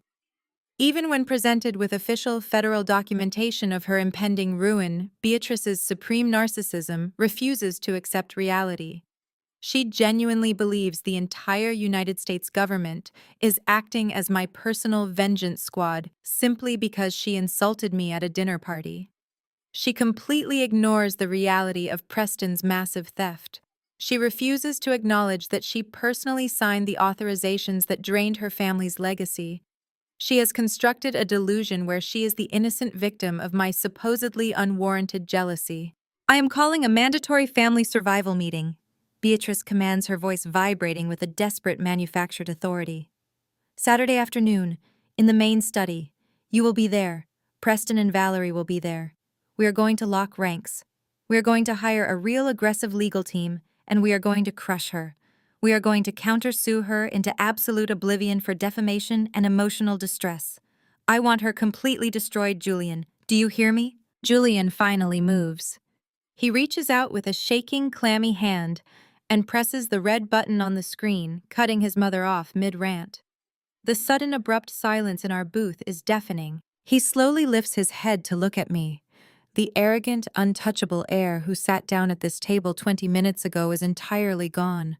The man looking back at me is a terrified hollow shell. He has read the offshore routing numbers. He has seen the forged signatures. He knows the money to hire an aggressive legal team does not exist. He knows that when Beatrice calls this survival meeting, there will be absolutely nothing left to save. Julian leans forward, his chest caving inward, as if all the oxygen has been violently sucked from his lungs. Tears of pure, unadulterated panic well up in his bloodshot eyes, threatening to spill over his pale cheeks. He realizes with crushing finality that I hold the absolute power of life and death over his entire existence. "Please," Julian begs, his voice breaking into a pathetic, ragged whisper. He reaches across the table, his fingers desperately hovering near my wrist, though he does not dare touch me. "Please, you have to help us. You know how to maneuver these people. You built your entire firm on untangling these exact situations. You can fix this. Just make a few calls. Tell them it was a massive misunderstanding. Tell them my mother made an administrative error. I will do anything you want. I will tear up the divorce papers. You can keep your business. Just make it stop." I look down at his trembling hand. I feel absolutely no pity. I feel no remorse. I feel only the cold, sharp satisfaction of a perfectly executed strategy. For years, he and his family belittled my career, mocking my ambition and treating my financial acumen as a lowly, unrefined trait. Now he is quite literally weeping, begging me to use those exact same skills to save him from the consequences of his own toxic negligence. I do not offer him a single word of comfort. I do not entertain his pathetic attempt at bargaining. I reach into my designer tote bag. I bypass my phone and my keys, pulling out a crisp $20 bill. I hold it between my index and middle fingers for a brief second before letting it flutter down onto the mahogany table. It lands softly, coming to rest right beside his half-empty martini glass and the thick black binder containing his absolute destruction. I stand up smoothly, adjusting the lapels of my tailored blazer. I look down at him one final time, my expression radiating a serene, terrifying calm. I will see you at the family meeting. The arrival. The heavy wrought iron gates of Beatrice Adams' sprawling Alpharetta estate swing open with agonizing slowness. I glide through the entrance, the tires of my brand new midnight blue Porsche Panamera crunching softly against the pristine white gravel. The sheer absurdity of the scene is not lost on me. The manicured lawns, the towering century-old oak trees, the imposing Greek columns framing the grand facade. It is all a beautifully constructed, incredibly fragile lie. It is a monument to generational wealth that is currently entirely underwater, resting on a crumbling foundation of massive federal fraud. I park my car directly behind Preston's imported luxury SUV, stepping out into the suffocating humidity of a Georgia Saturday afternoon. I smooth the lapels of my tailored silk suit, check my reflection in the tinted glass, and walk toward the massive double mahogany doors. I do not bother knocking. I turn the heavy brass handle and step inside. The foyer of ruin, the grand foyer, usually a silent, echoing mausoleum, designed specifically to intimidate outsiders with its imported marble and crystal chandeliers, is currently a circus of unfiltered, hyperventilating panic. The tension in the air is so thick, it is practically a living, breathing entity. Preston is pacing violently across the polished stone floor. The arrogant, untouched country club aesthetic he has weaponized for a decade has entirely evaporated. He is sweating profusely, large, dark patches staining the underarms of his expensive pastel golf shirt. He is gesturing wildly, desperately, attempting to construct a financial illusion to pacify the two women staring at him in sheer terror. "It is simply a temporary liquidity bridge," Preston shouts, his voice cracking under the intense pressure of his own collapsing lies. "You people do not understand high-level corporate finance. Aggressive venture capital maneuvering requires rapid capital reallocation. I was merely leveraging the estate's equity to secure a massive international acquisition. It is standard operating procedure. The funds are perfectly safe. They are just temporarily locked in a highly regulated overseas escrow account." It is a spectacular, desperate performance. He is throwing out meaningless corporate buzzwords, praying that Beatrice and Valerie's utter ignorance of actual financial mechanics will buy him enough time to somehow escape federal jurisdiction. Valerie is sitting on the edge of a velvet entryway bench, looking completely destroyed. Her signature platinum blonde hair is disheveled, her makeup is visibly smudged, and she is clutching a half-empty crystal glass of white wine, as if it is a life preserver. She is staring blankly at the marble floor, her mind completely unable to process the terrifying concept of sudden poverty. Beatrice stands at the base of the sweeping spiral staircase. She is physically trembling, her knuckles bone-white as she clutches a thick stack of certified legal documents to her chest. The documents bear the heavy, unmistakable seal of a federal receivership. The untouchable matriarch of the Addams family, the woman who has spent the last 9 years relentlessly reminding me that I am socially unfit for her pristine bloodline, looks like a cornered, terrified animal. She lifts her head, and her eyes lock onto me. The accusation, the shock of my presence barely registers before it is instantly consumed by a blind, venomous fury. Beatrice needs a scapegoat. She cannot fathom that her perfect, aristocratic white son-in-law has robbed her blind, so she immediately targets the exact person she has always hated. "You!" Beatrice screams, her voice echoing shrilly off the vaulted ceilings. She points a shaking, accusing finger directly at my chest, stepping off the staircase and marching toward me. "You did this. You reported us. You sent these corporate vultures and the IRS to harass us in our own home. You hacked into our accounts and fabricated this entire crisis just to humiliate us." She waves the federal documents in the air, her face twisted in absolute ugly rage. She wildly accuses me of executing a petty, jealous vendetta. She claims I am trying to terrorize this family out of pure spite, because she rightfully put me in my place at the botanical gardens last weekend. She refuses to accept the mathematical reality printed in black and white on the pages she is holding. Preston instantly seizes the golden opportunity. He desperately needs to redirect the focus away from his massive offshore theft. He stops pacing, his bloodshot eyes locking onto me with a mixture of absolute hatred and cornered panic.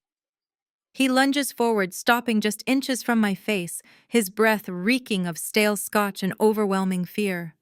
He completely drops his sophisticated facade, allowing his deep-seated racism and classist superiority to spill out into the open. "You are nothing but a bitter, jealous outsider." Preston snarls, a thick vein bulging visibly in his forehead.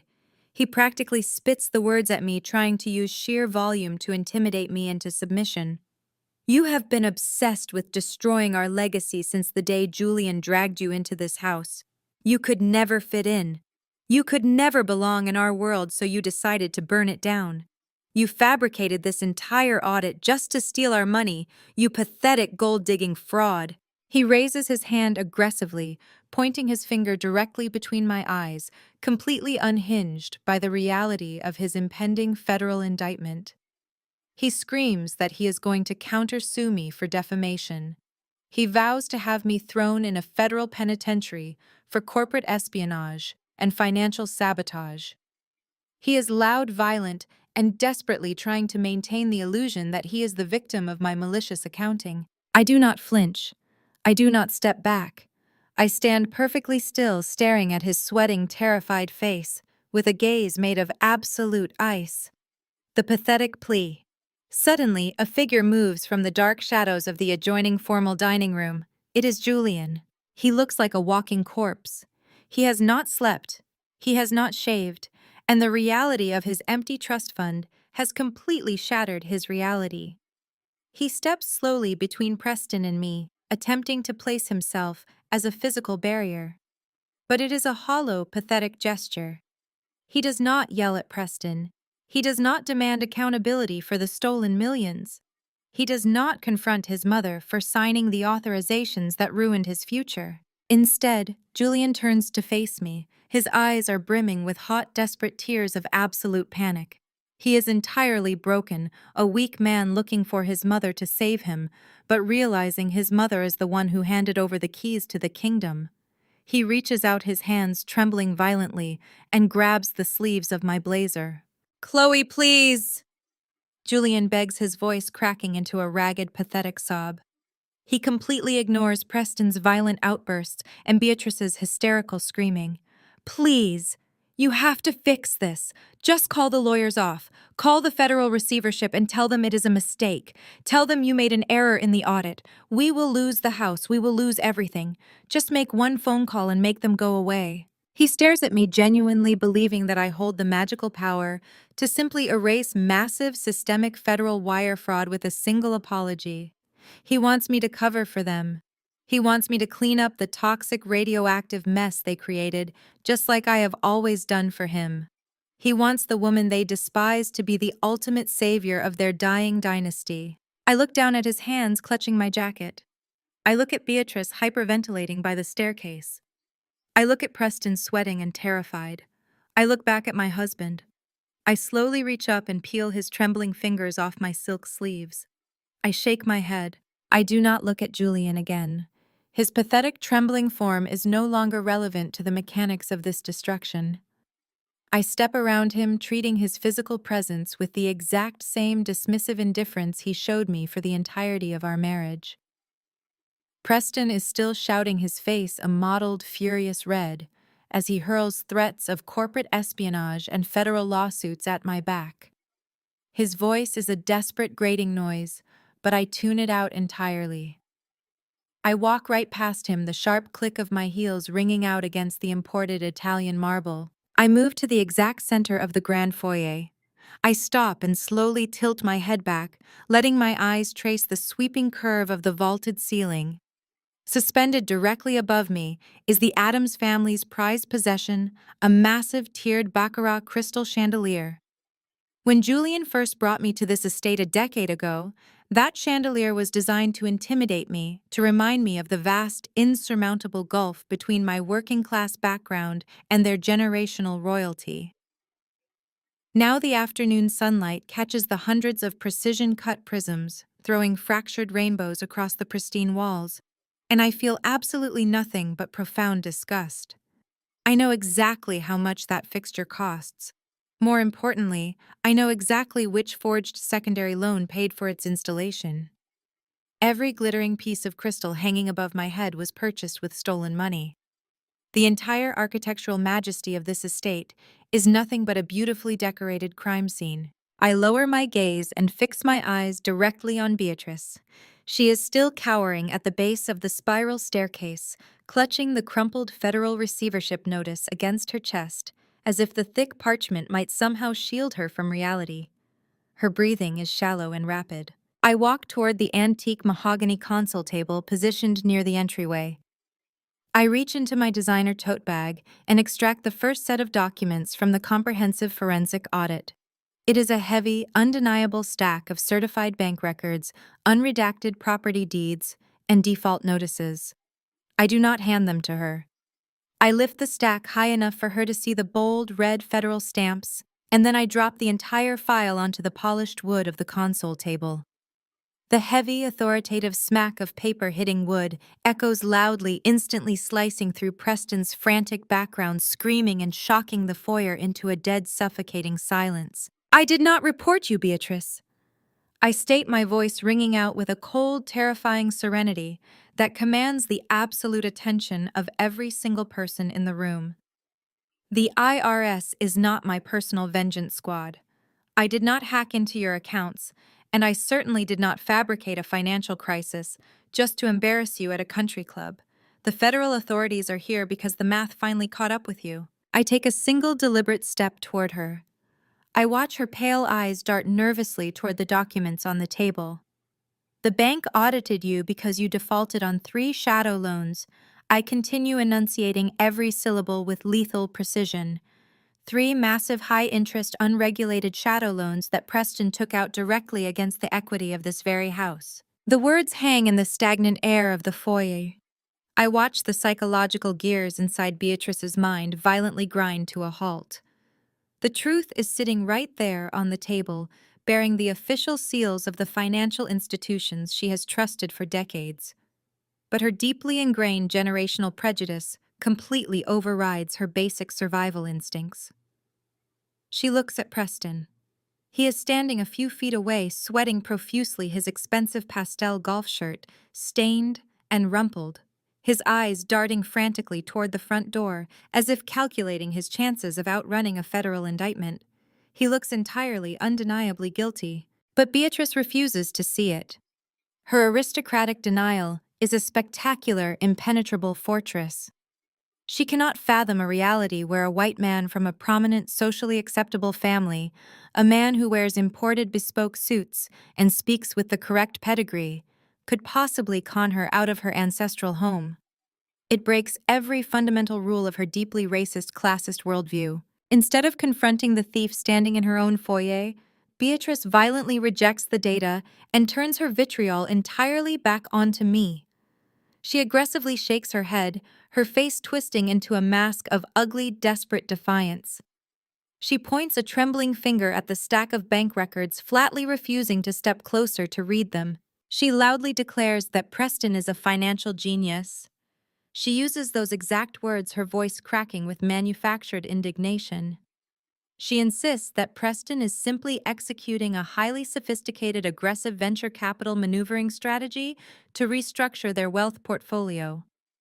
She claims the default notices are just a temporary expected byproduct of moving massive amounts of liquid capital across international borders. She glares at me with a look of pure, unadulterated venom.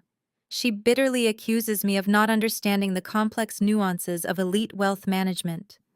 She claims that my blue-collar mindset, my basic pedestrian understanding of accounting, simply cannot grasp the visionary strategies Preston is employing. In her fractured, desperate reality, it is much easier to blame the black daughter-in-law who actually worked for a living, the woman who built a legitimate corporate empire from the ground up, than to admit she eagerly handed the keys to the kingdom over to a parasitic fraud. She takes a deep, ragged breath, desperately attempting to reclaim her shattered matriarchal authority. She forcibly straightens her posture, smoothing the front of her designer blouse with shaking hands. She completely ignores the reality of the federal seizure notice still clutched in her grip. She believes she still holds the ultimate trump card. She believes the sheer physical existence of the ancestral estate makes them untouchable. Beatrice lifts her chin, looking down her nose at me with a look of absolute rigid superiority. She crosses her arms tightly across her chest in a deeply defensive posture. Fine. Beatrice snaps, her voice brittle and laced with a toxic, delusional confidence. We will just sell the house, pay the bank, and be done with it. We don't need you. I let out a slow, deliberate laugh. The sound starts low in my chest and echoes sharply against the vaulted ceilings of the grand foyer. It is not a laugh of amusement or joy. It is a cold, metallic sound carrying the absolute, uncompromising weight of a 9-year chess match finally reaching checkmate. The sound is so jarring, so entirely devoid of the submissive panic they expect from me, that the entire room freezes. Beatrice's rigid posture falters. The arrogant defensive set of her shoulders drops a fraction of an inch. She blinks, her pale eyes darting nervously as she attempts to process my reaction. She is accustomed to people shrinking under her tyrannical declarations. She expects me to be intimidated by the sheer physical majesty of her estate and the generational weight of the Adams name. I stop walking and stand dead center in the foyer, directly beneath the massive baccarat crystal chandelier they purchased with stolen funds. I look slowly around the room, taking in the imported Italian marble, the sweeping mahogany staircase, and the priceless oil portraits of Adam's ancestors staring down from the walls. I let the silence stretch, forcing them to marinate in the suffocating tension of their own impending ruin. Sell the house. I repeat her words, my voice dripping with an icy, clinical condescension. I shake my head slowly, maintaining unrelenting eye contact with the fallen matriarch. You cannot sell the house, Beatrice. I reach into the interior pocket of my designer tote bag. The smooth glide of the gold zipper sounds like a gunshot in the silent room. Preston stops his frantic pacing. He stares at my hands with the wide, unblinking eyes of a prey animal recognizing the predator. Valerie stops, clutching her wine glass, her knuckles turning white against the crystal. Even Julian, who has spent the last 10 minutes completely paralyzed by his own cowardice, slowly lifts his head to watch my movements. I withdraw a thick, heavy envelope crafted from premium ivory parchment. I hold it up to the light, letting the embossed seal catch the afternoon sun streaming through the transom windows. You see, Beatrice, when Preston began defaulting on those high-interest shadow loans 18 months ago, the bank did not just sit on the paper. I explain, my tone mirroring a professor lecturing a particularly slow student. Financial institutions abhor toxic assets. When a portfolio becomes completely radioactive due to massive systemic fraud, the bank bundles the debt and quietly auctions it off to private equity firms to mitigate their losses. I take a step closer to her. Beatrice automatically takes a step backward, her back hitting the bottom rung of the mahogany banister.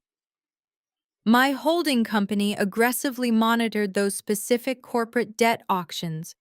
I state, my voice ringing with lethal precision. We stepped in precisely when your portfolio hit rock bottom. We bought the entire bundled note. We purchased your catastrophic debt for absolute pennies on the dollar. Preston lets out a strangled, breathless gasp. His hands fly to his head, his fingers digging into his hair, as the sheer scale of my financial maneuvering finally penetrates his thick skull. He realizes I did not just audit them. I completely outmaneuvered him in the exact corporate arena he falsely claimed to dominate. I look at the three of them, letting the silence crush them for another agonizing second before I drive the final fatal stake into their manufactured reality. Do you remember the family vote, Beatrice? I ask, my voice dropping to a low, dangerous register. 5 years ago, we stood in this exact same foyer. Preston had just spectacularly failed at launching his third tech startup. He was facing a massive margin call and he needed a $10,000 buy-in to save face and keep his country club memberships active. You demanded I write the check. You stood on that very staircase, flanked by your golden children, and you ordered me to empty my savings to fund his toxic incompetence. Beatrice's mouth opens and closes, but no sound comes out. The memory is clearly flashing behind her terrified eyes. When I refused to blindly finance his failure, you called a formal family vote. I continue my words, hitting her like physical blows. You banished me. You told me I was a selfish, uncultured parasite who would never understand the value of family loyalty. You looked me dead in the eye and said my money was utterly useless to this family if it was not actively serving the Adams legacy. You told me to leave this house and never come back until I learned my place. I pull the final notarized document from the ivory envelope. The heavy legal paper unfolds with a crisp, authoritative snap. It bears the unmistakable binding signatures of the state property registrar and the federal bankruptcy court. So I took your advice, Beatrice, I say smoothly. I did not waste my money on Preston's pathetic buy-in. I invested it. I grew my firm. I watched your accounts carefully and I waited. When your house of cards inevitably collapsed, I used my money to buy your debt. I step forward and drop the master deed directly onto the center of the antique marble console table. The heavy smack of the document hitting the stone resonates through the grand foyer like a gavel dropping in a courtroom. I own this house. I declare, my voice echoing with absolute crushing finality. I own the land it sits on. I own the gates, the imported marble, and the portraits on the walls. I own the very legacy you banished me from. You are currently trespassing in my home. The psychological devastation is instantaneous and absolute.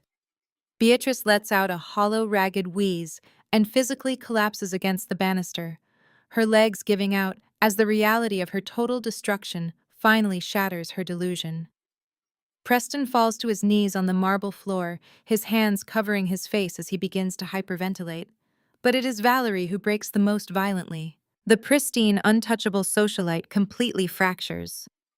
Her country club facade disintegrates into feral, desperate rage. She lets out a guttural, ear-piercing scream of pure entitlement being violently ripped away. She drops her wine glass. It shatters against the marble, sending shards of crystal and pale liquid exploding across the floor. "You manipulative bitch!" Valerie shrieks, her face contorting into a mask of ugly, unfiltered hatred. She physically lunges at me.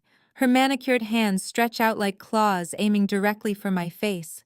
She is entirely unhinged, driven by the blinding primal panic of a spoiled heiress who has just realized she is homeless and entirely powerless. I do not flinch. I do not even raise my hands to defend myself.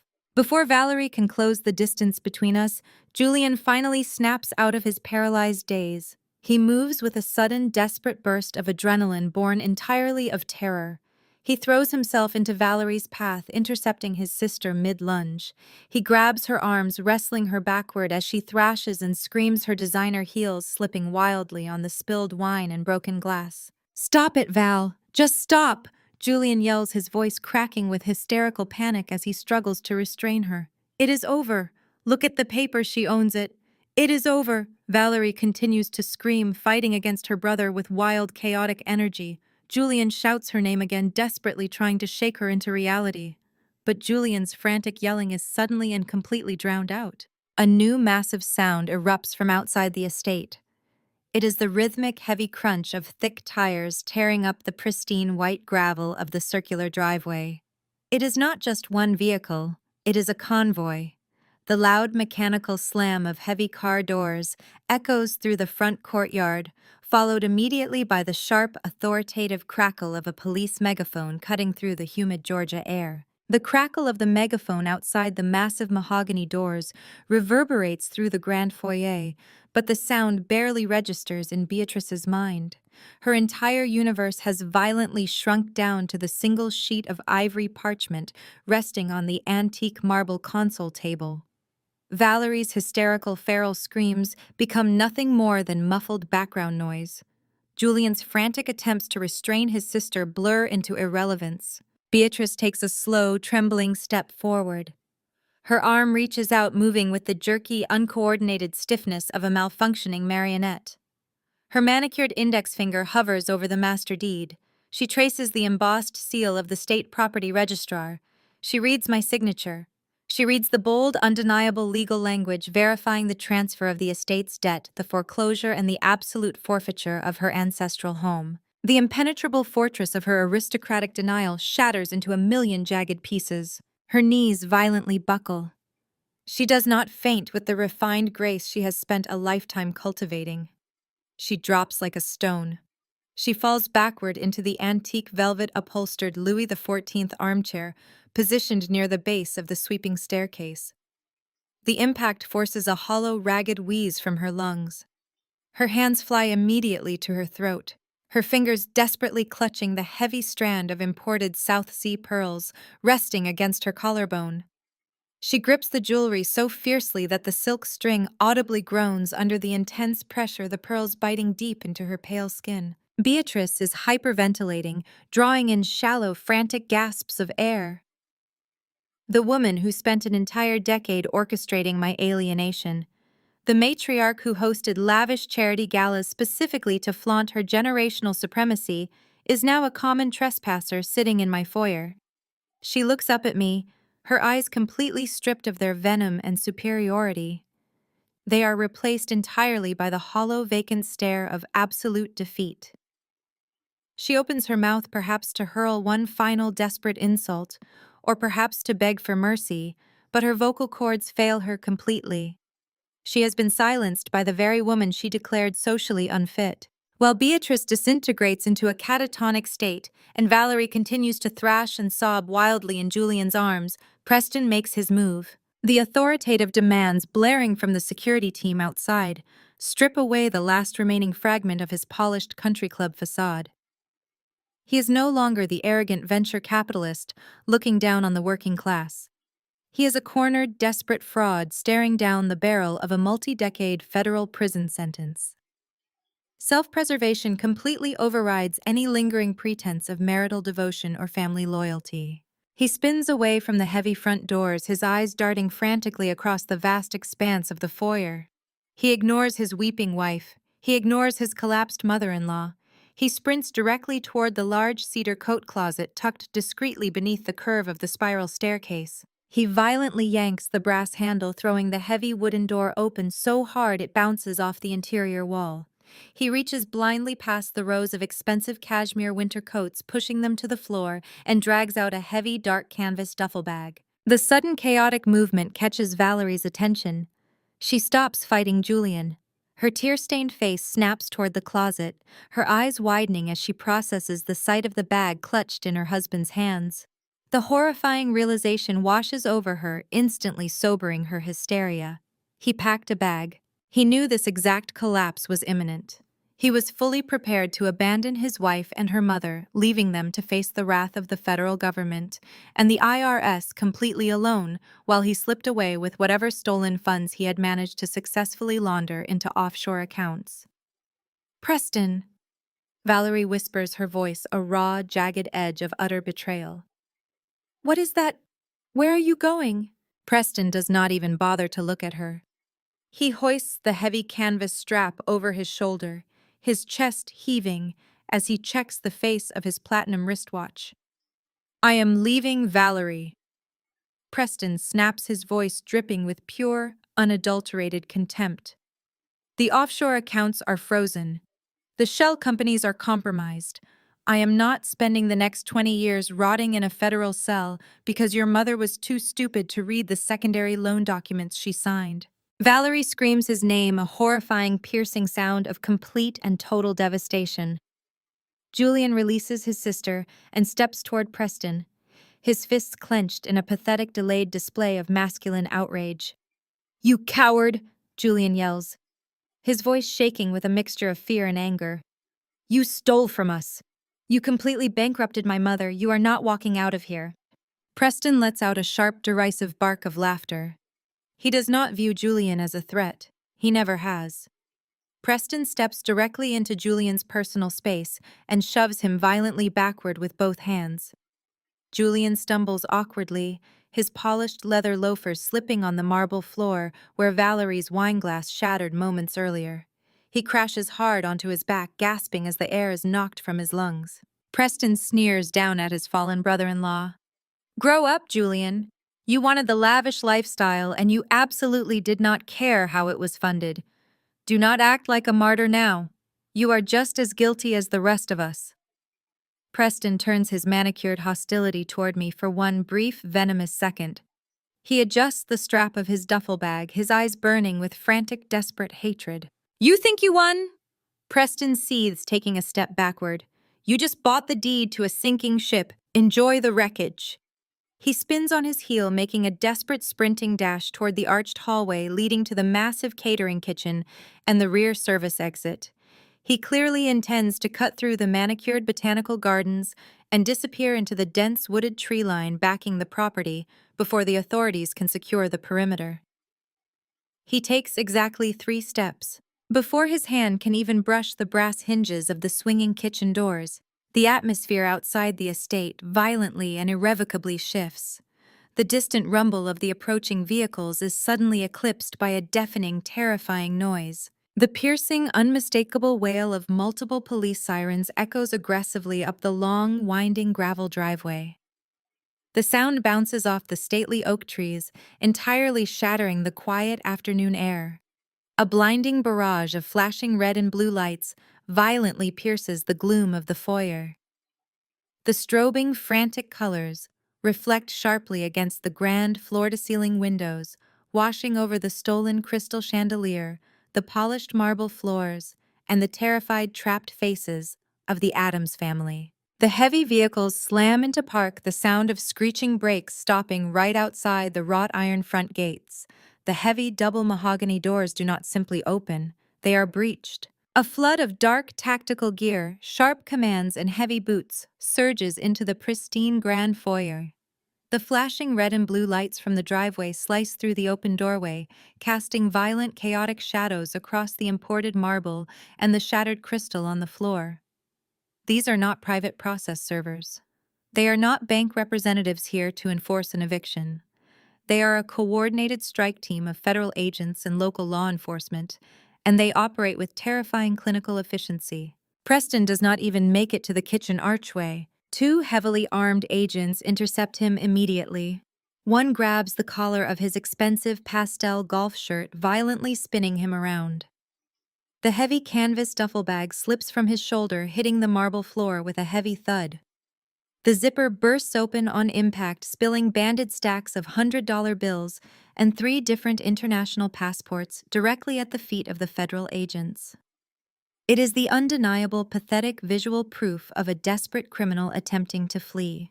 The lead agent slams Preston face first against the custom silk wallpaper.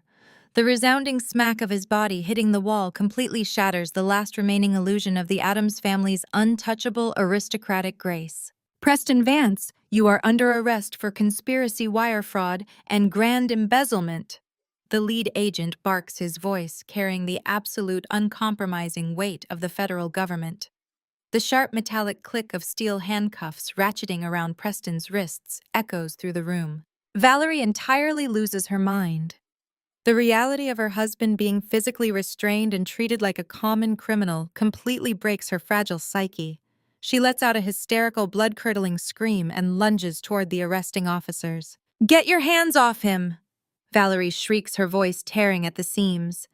She grabs blindly at the heavy tactical vest of the nearest agent, her manicured nails catching on the thick fabric. "Do you have any idea who we are? We are the Addams family. You cannot do this. This is a massive mistake. You are ruining our lives." A local police officer steps forward firmly but professionally, gripping Valerie by the arms and dragging her backward. She thrashes violently, her designer dress twisting around her legs, sobbing hysterically as she watches her husband. Preston does not look back at her. His face is pressed against the wallpaper, his eyes squeezed shut in absolute cowardly defeat. Beatrice watches the scene unfold from the base of the spiral staircase. The color drains completely from her face, leaving her skin looking like old parchment. The absolute worst nightmare of her entire existence is currently happening in her own foyer. Her prized son-in-law is being dragged out in handcuffs, and the flashing lights of police cruisers are broadcasting the spectacle to the entire gated community. The local news cycle will devour this story within the hour. Her social standing, her pristine country club reputation, and her generational legacy are being publicly incinerated. Her legs finally give out completely. Beatrice Adams drops to her knees. The harsh impact of bone against marble echoes softly, but she does not seem to feel the pain. She ignores the federal agents. She ignores her screaming daughter. She ignores her ruined son-in-law. She turns her hollow, terrified eyes entirely toward me. The woman who spent a decade reminding me of my inferiority, the matriarch who actively voted to banish me from this estate because I refused to fund this exact criminal enterprise, begins to crawl.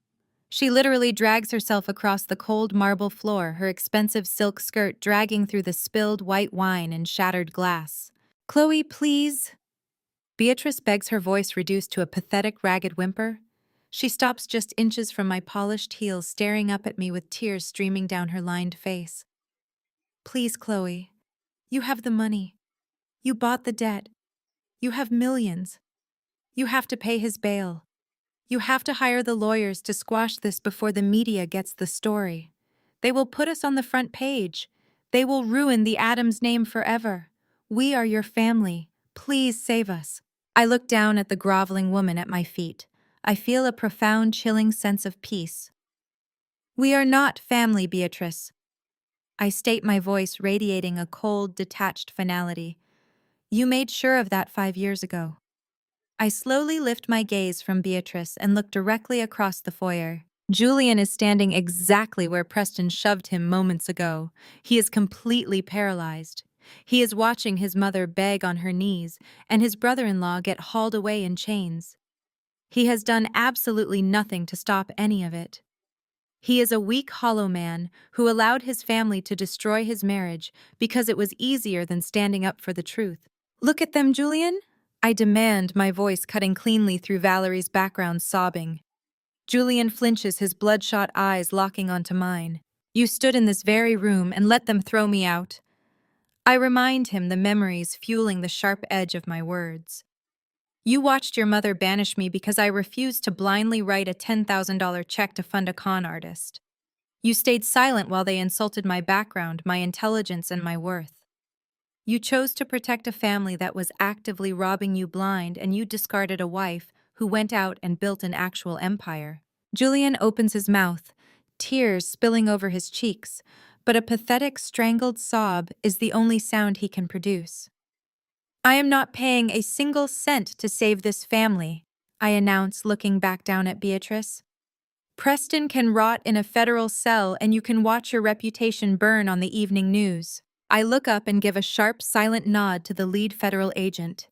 The agent yanks Preston backward by the shoulders, turns him around, and marches him aggressively out the front doors and into the flashing lights of the driveway. Valerie breaks free from the local officer and sprints after them, her wails echoing into the humid afternoon air. I step around the shattered glass and reach into my designer tote bag one last time. I bypass my keys. I bypass my phone. I pull out a single neatly folded sheet of legal paper. It does not carry the weight of a federal indictment, but in this specific moment it is far more lethal. I look down at Beatrice, who is still kneeling on the ruined marble floor. I do not bend down to meet her level. I simply extend my hand and let the paper flutter down, landing softly in her trembling lap. "As the sole owner of this property, I have specific legal rights," I state, my voice echoing loudly in the suddenly quiet foyer. "Read the paper, Beatrice. It is a formal court-ordered 48-hour eviction notice. You have 2 days to pack whatever you can carry and get off my property." I look down at Beatrice. She is completely shattered, a hollow shell of the terrifying matriarch who once ruled this estate with an iron fist.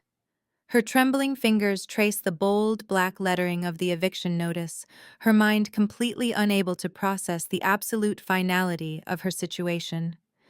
She looks up at me, her mouth opening to form a plea, but I do not let her speak. "You voted me out of the family," I state, my voice perfectly steady and devoid of any sympathy. "I am just enforcing the boundary. You have 48 hours to vacate my property." I do not wait for her response.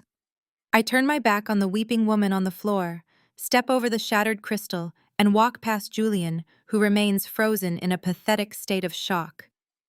I walk out the grand double doors, stepping into the humid Georgia afternoon.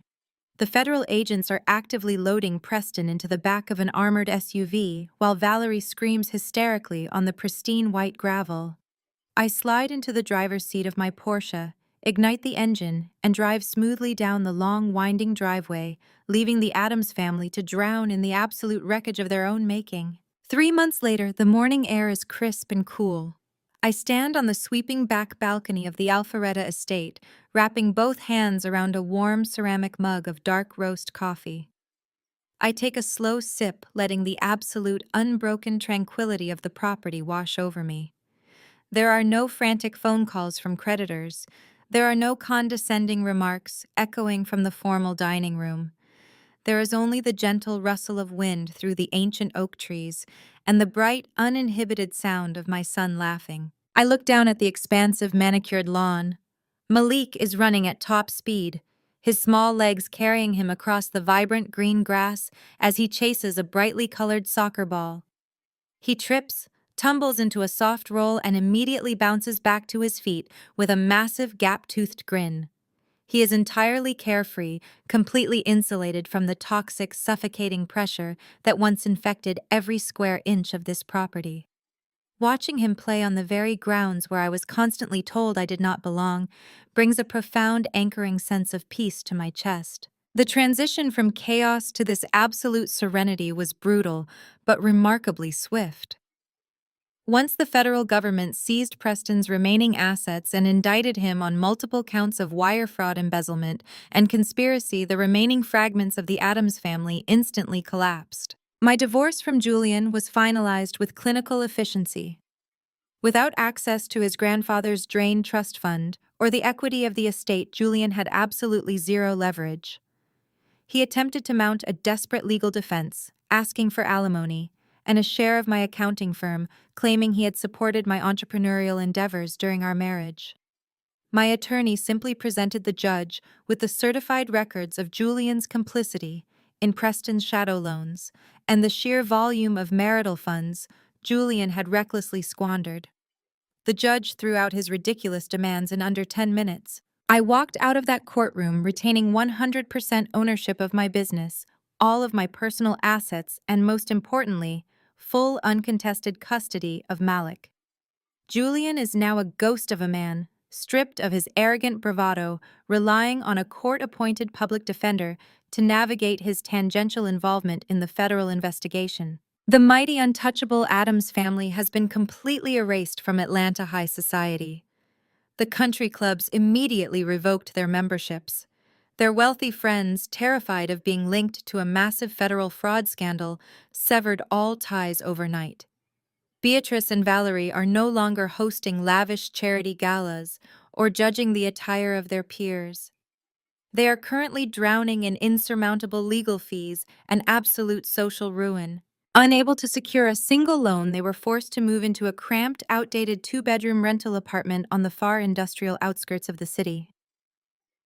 I am told Beatrice rarely leaves the apartment, unable to face the profound humiliation of grocery shopping in a strip mall, while Valerie spends her days furiously screaming at her mother and blaming everyone else for her sudden poverty. Preston, entirely stripped of his bespoke suits and arrogant smirk, was denied bail. He is currently sitting in a sterile federal holding facility, awaiting a highly publicized trial that will undoubtedly end in a multi-decade prison sentence. The corporate empire he pretended to build was nothing but smoke, and the justice system is preparing to crush whatever is left of his ego. I take another sip of coffee, leaning against the ornate stone balustrade. I watch Malik kick the soccer ball toward the massive stone fountain at the center of the garden. The water sparkles in the early morning sunlight. For nearly a decade, Beatrice and her children weaponized this estate against me. They used the marble floors, the crystal chandeliers, and the towering columns as ultimate symbols of their arrogant pedigree. They believed that bloodlines and zip codes made them inherently superior, and they spent years trying to break my spirit, simply because I built my wealth with my own two hands. They were absolutely convinced that their inherited legacy made them untouchable. But they were wrong. They were weak, complacent, and entirely reliant on an illusion. I did not just defeat them in a courtroom or a bank ledger. I fundamentally outworked them. I protected my peace, I protected my child, and I used their own arrogance to legally dismantle their empire. I take a deep breath, filling my lungs with the fresh, clean air of my own property. I took the ultimate symbol of their weaponized privilege and successfully turned it into the unshakable foundation of my son's future. He will grow up in this house knowing the value of hard work, accountability, and absolute resilience. He will never be made to feel inferior, and he will never rely on the fragile prestige of a last name. As Malik turns and waves excitedly up at the balcony, I wave back a genuine, powerful smile breaking across my face. The Adams family tried to bury me, but they failed to realize I already owned the shovel. True legacy is never simply inherited. It is ruthlessly, undeniably earned. The story teaches us that true power does not come from inherited wealth, a prestigious last name, or looking down on others. It is built through resilience, hard work, and maintaining your dignity when others try to tear you down. When toxic people mistake your kindness for weakness, the best revenge is simply to succeed on your own terms. You never need to seek their validation. Instead, invest in yourself, protect your peace, and create your own legacy. Have you ever had to walk away from a toxic environment to build your own success? Share your story below and subscribe.